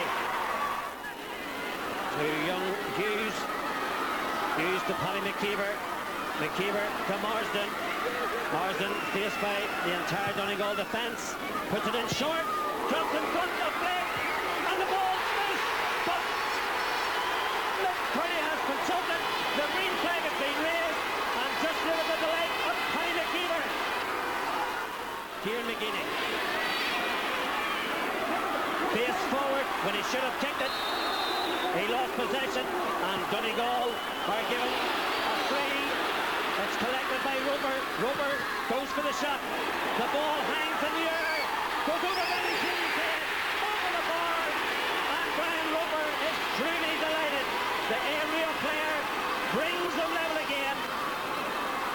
Well, it might have taken the game a while to liven up, but it certainly exploded here in the last few minutes. Kieran McGinney, and the Armagh captain gives it to McKeever. All on his own is David Wilson. The St. Peter's player looks for support, looks up, holds the ball, transfers it, and that looks like Oisin McConnell. McConnell weaves his way through. The cross-field player gives it to McKeever. The left foot of McKeever. Over the bar it goes. What a score by the Ballyhagan player. He scored a goal a few minutes ago, and Armagh lead 1-12 to Donegal's 2-8. I'm sure they can hardly believe it. It's a sideline for Donegal. 1 minute into injury time. Route 1 again. It worked for them in the first minute of the game. 20 boys under it again. It's a breaking ball. Hook over the shoulder. Hook over the bar. And the man that did it is the substitute, Michael Haggerty. And would you believe it? The game is over. Haggerty is the man responsible for bringing these two sides back again. The score at full time is Donegal 2 goals and 9 points. Armagh 1 goal and 12. we're happy to be still in the championship, let's put it that way, but we'd realise we have a lot of work to do. Certainly the way we started today's match wouldn't win anything, but next Sunday's going to be a new match. It's going to be a different set of circumstances, and it's going to be in a different pitch. Knocked down to Paul Clancy. Has a man free. Páirc Joyce, he called for that ball as he left his marker. Pat Rafter, he needs a bit of support. No, he's going alone. Good run by Páirc Joyce. Has a man free to his left. Gives it to the man on the far side. Gets it back and puts it in the net. Neil Finnegan to Páirc Joyce. Páirc Joyce to the net. Now, very good run here by Feehan, the right half forward, to Julian Grimes. Could this be London's opening score? Grimes has to turn. Good effort by Grimes across the face of the goal and over the bar. And Julian Grimes from the Tyrconnell Gales club in London. Shea Walsh for Galway. To Páirc Joyce. Good catch. Just gets inside his man Pat Rafter. Páirc Joyce takes his point. He might have been thinking about the top corner of the net, and his expression shows that he was. Distance shouldn't be a problem. And it's gone in, and it has come back to McGivern. And then to Julian Grimes to the net. A goal for London. 1-12-2-1-7. 5 points in it, and London attacking. Jody Gormley showing leadership. Jody Gormley, who got a great point 5 minutes ago. Good ball by Jody Gormley to Feehan, but it won't count. It won't count. It won't count. And just watch as Jody Gormley came up to his man here. Well, he stumbled. He cut inside. Then he got a pass. It may have been a harsh decision.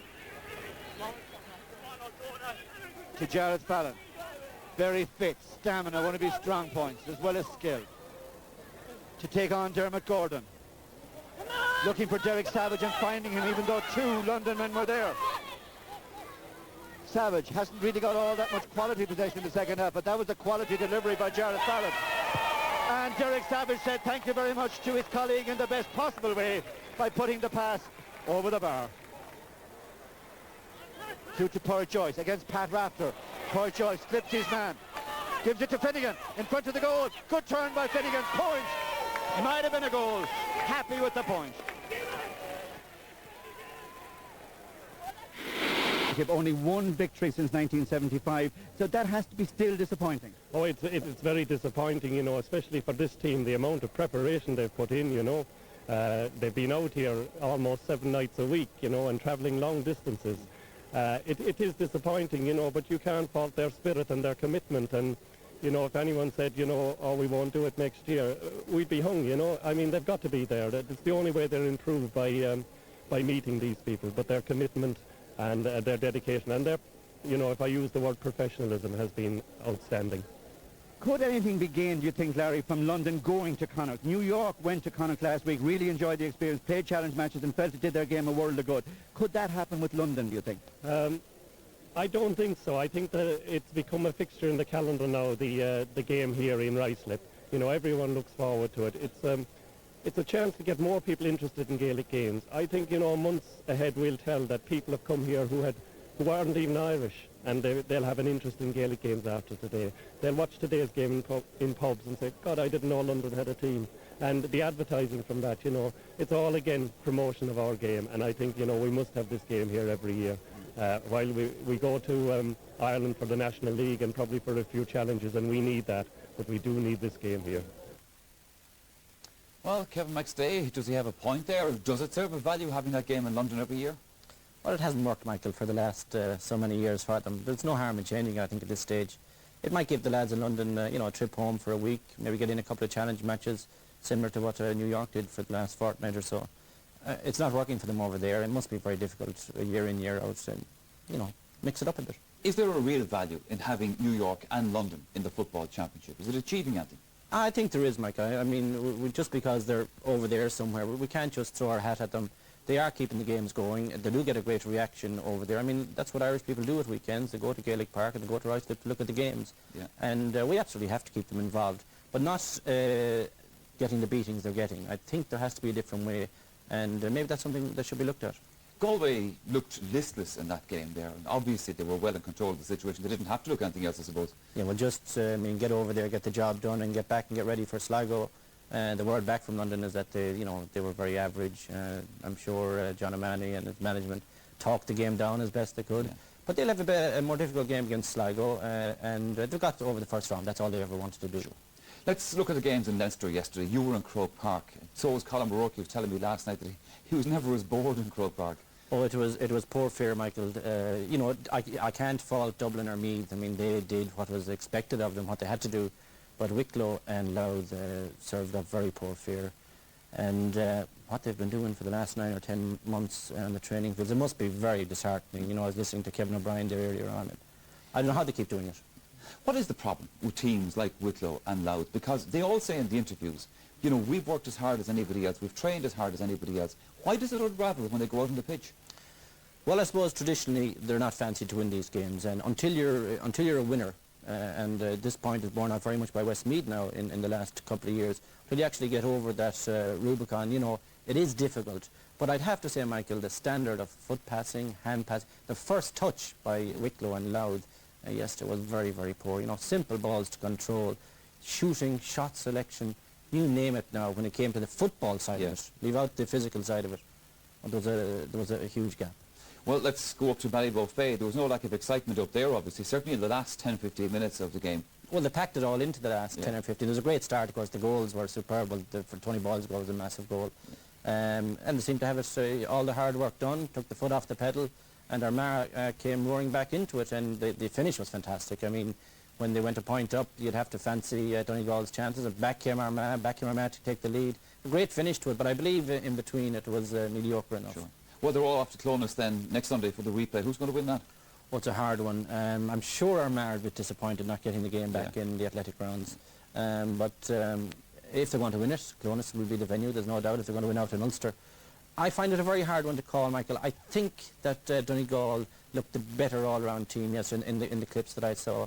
And I fancied Donegal a while back to win that match. OK, Kevin McStay, thank you for the moment. But now it's time to hear from Pat Spillane, or more accurately, I suppose, to hear from you. Your comments and views now in Pat's Monday Feedback.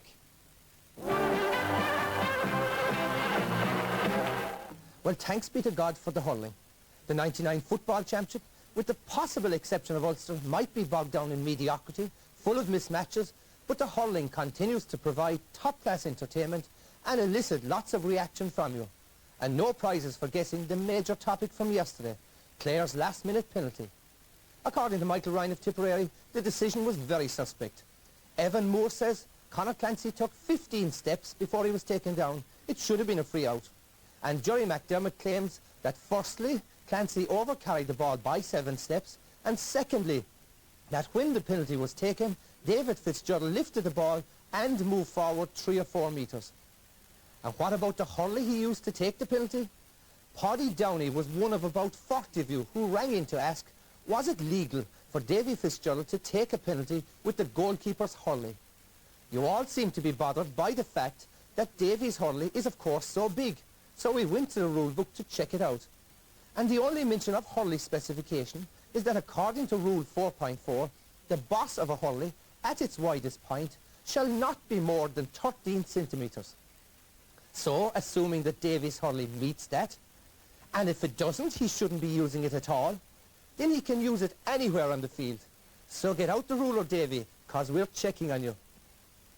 And on the subject of when he took the penalty, yes, he certainly did move 3 or 4 metres forward before he struck the ball. The players around him broke the exclusion zone, and Niall Gilligan is actually in front of Davy when he's striking. That's 3 rules broken there. It seems to me that the laws in relation to penalty taking are being continuously ignored. I mean, when last did you see a penalty being retaken in either football or hurling? And as for the awarding of the penalty in the first place, let's look at it. Well, it wasn't a suspect decision.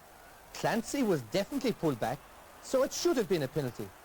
But with regard to the number of steps, no, it wasn't 15, or overcarrying by 7. I actually make it 17 steps. No doubt about it, Clancy played for his free and got it. But on the basis of those steps, yes, it actually should have been a free out. And where would that have left Clare? Well, with plenty of time for milking the cows this summer, that's where. But just in case all this makes Dickie Murphy think we have it in for him, well, I can tell you, I have never seen anything like the praise which you heaped on him after the game. To quote just 2 of you, Fintan Murphy from Kilkenny says It was a tough, hard game, and it was controlled perfectly by the referee. While Mick McGann, also from Kilkenny, says the referee was a star and he should have got man of the match. You're right, of course. In my opinion, Dickie is by far the best referee in the GA, in either code. He is consistent in his application of the rules. He has a good rapport with the players. And indeed, his biggest strength of all is his ability to apply the rule that's not even written down, and that's common sense. On to football, though. Kevin Lawler from Laois thought that both games in Croke Park yesterday were very disappointing. Wicklow should stop using the short passing. It was very boring to watch. But in support of Wicklow, Jim Ryan from Dundalk wants to know why the Wicklow goal was cancelled. It was brilliant, he said, while Belinda Martin claimed that Meath's second goal should have been a free out to Wicklow. So was it all a great injustice? Well, let's see. Conan Day's goal was disallowed because of an earlier alleged push by Trevor Doyle on Paddy Reynolds. That was no push, just a simple misjudgment by Paddy Reynolds. So yes, play should really have continued, letting the goal stand. And as for the Meath goal, I think you're right, Belinda.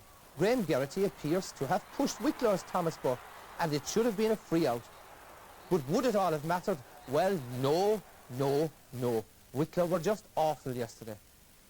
I agree with Kevin. In terms of boredom, yesterday's double-header in Croke Park was sleep-inducing.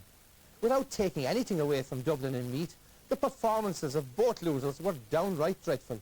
They seemed to have thrown in the towel by the early stages of the second half.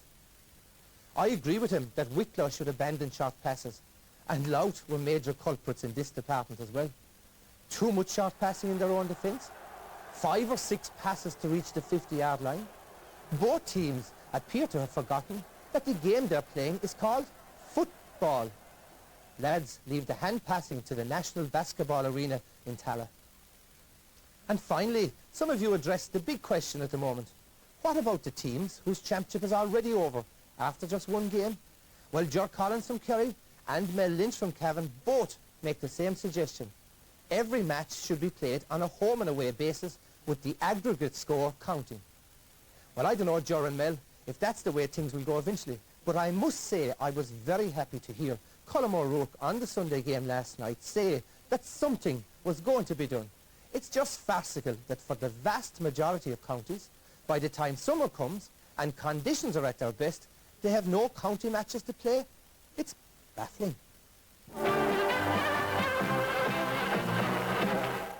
Yeah, well, Pat Spillane, you used to win Munster football titles on one match in your day. Let's look ahead, though, to next weekend and the games in Leinster. Of course, the big one there, Kildare and Offaly.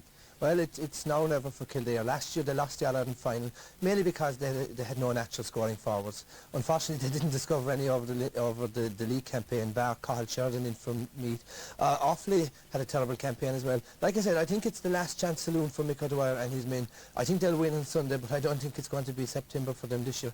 And the other match, Westmeath and Laois, I think Westmeath should win this. I think of all the football matches we've seen this year, and we haven't seen that many good ones, but the best performance from any team was given in the last round by Westmeath against Longford. Fabulous forward display. They have a full forward line in Heaven, Flanagan and Desi Dolan that are lethal. They work well off the ball. They make plenty use of space. The ball comes in quick. They're exceptional. I think if there's a dark horse in this year's championship, I'd put a few bob on Westmeath. And what's going to happen up north? Up north, I think I would have said that Donegal were certainties home advantage in Ballybofey. Diarmaid Marsden missing.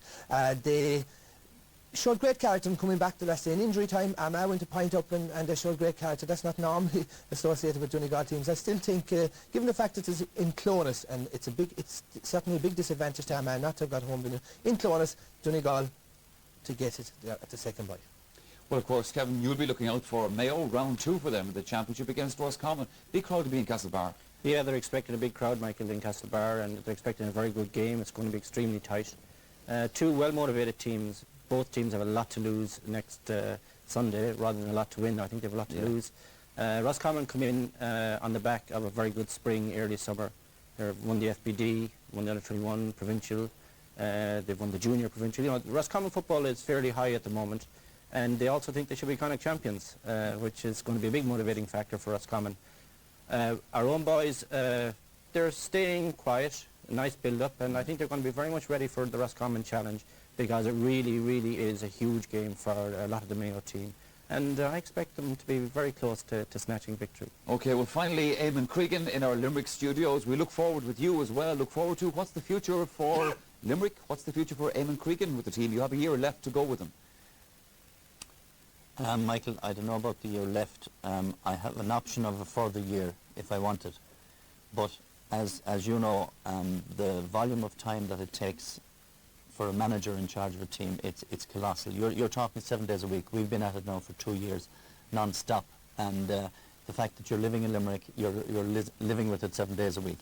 I haven't decided whether I'll stay on. I haven't discussed anything with selectors, with doctor, with physios or anything like that. At the moment, I'm trying to recover from our defeat against Waterford. We thought we had an opportunity of winning there and we didn't win. So at the moment everything is just up in the air. Well, you were out of the fray, as you said, in the championship. It's now Cork and Waterford. Who's going to win that one, do you think? Now, there's Cork and Waterford, next door neighbours. Cork always have an Indian sign on Waterford and have had.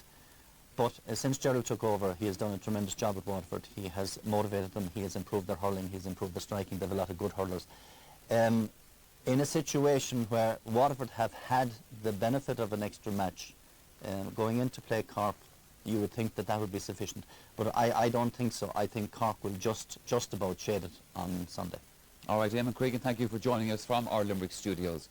But next here on the programme we come to our viewers competition. Now this is a phone-in quiz, so grab a biro and a piece of paper. And before we give you this week's question, well, let's deal with last week first. Now the question that we put to you was, who captained the Waterford hurling team in their defeat of Limerick? And the answer was Mount Sion's Brian Flannery. In fact, the first non-Waterford native to captain the county. Brian, in fact, born in Tipperary. Well, the name that the computer selected from the phoned-in correct answers was Eddie Anderson from Ferrybank in Waterford. So, Eddie, our Sunday game kit bag and sports gear is on its way to you. Now, here's this week's question. Yesterday's clash between Clare and Tipperary. Well, it was certainly 70 minutes of uncompromising hurling. How many yellow cards were issued? And here's the number to ring. It's 1550 715 929. And those phone lines are open until midnight on Thursday. Well, now just looking ahead to what's on offer in Gaelic games on RTÉ television in the coming week. You have Breaking Ball on Friday night. And then on Saturday afternoon, it's Clare versus Tip Part 2. Yes, that's live coverage of that Munster Hurling Championship replay from Páirc Kiev. And on Sunday, there's more live action. This time it's a double header from the Leinster Football Championship. Title holders Kildare begin their defence against Offaly. Plus, Mayo versus Roscommon in the Connacht Championship.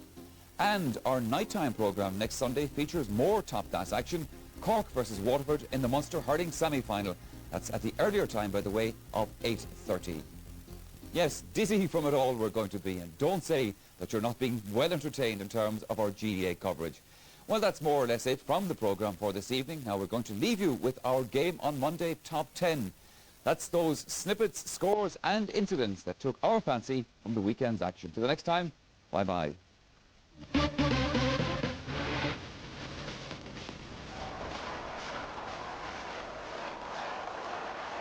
Terry McGibbon goes for a point. It's a huge one. It's a good one, a really good one.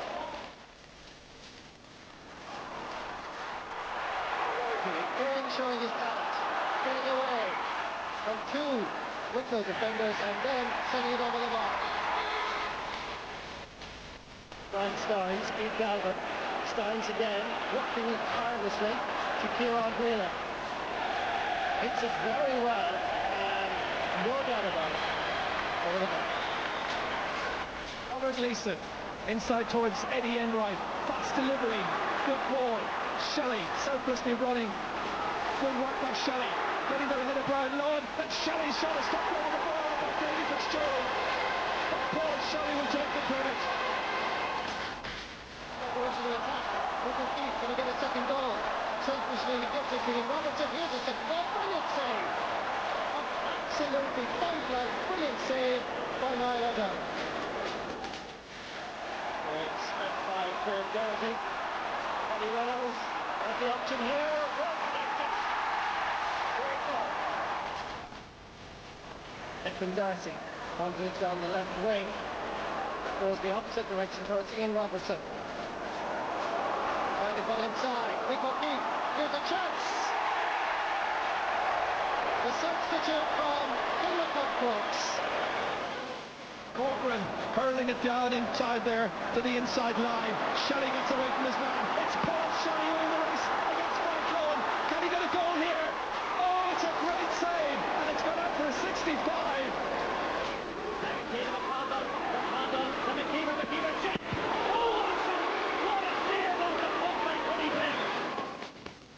This is the moment.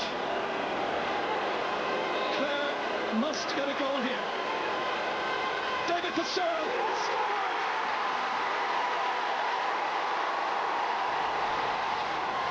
In the 71st minute.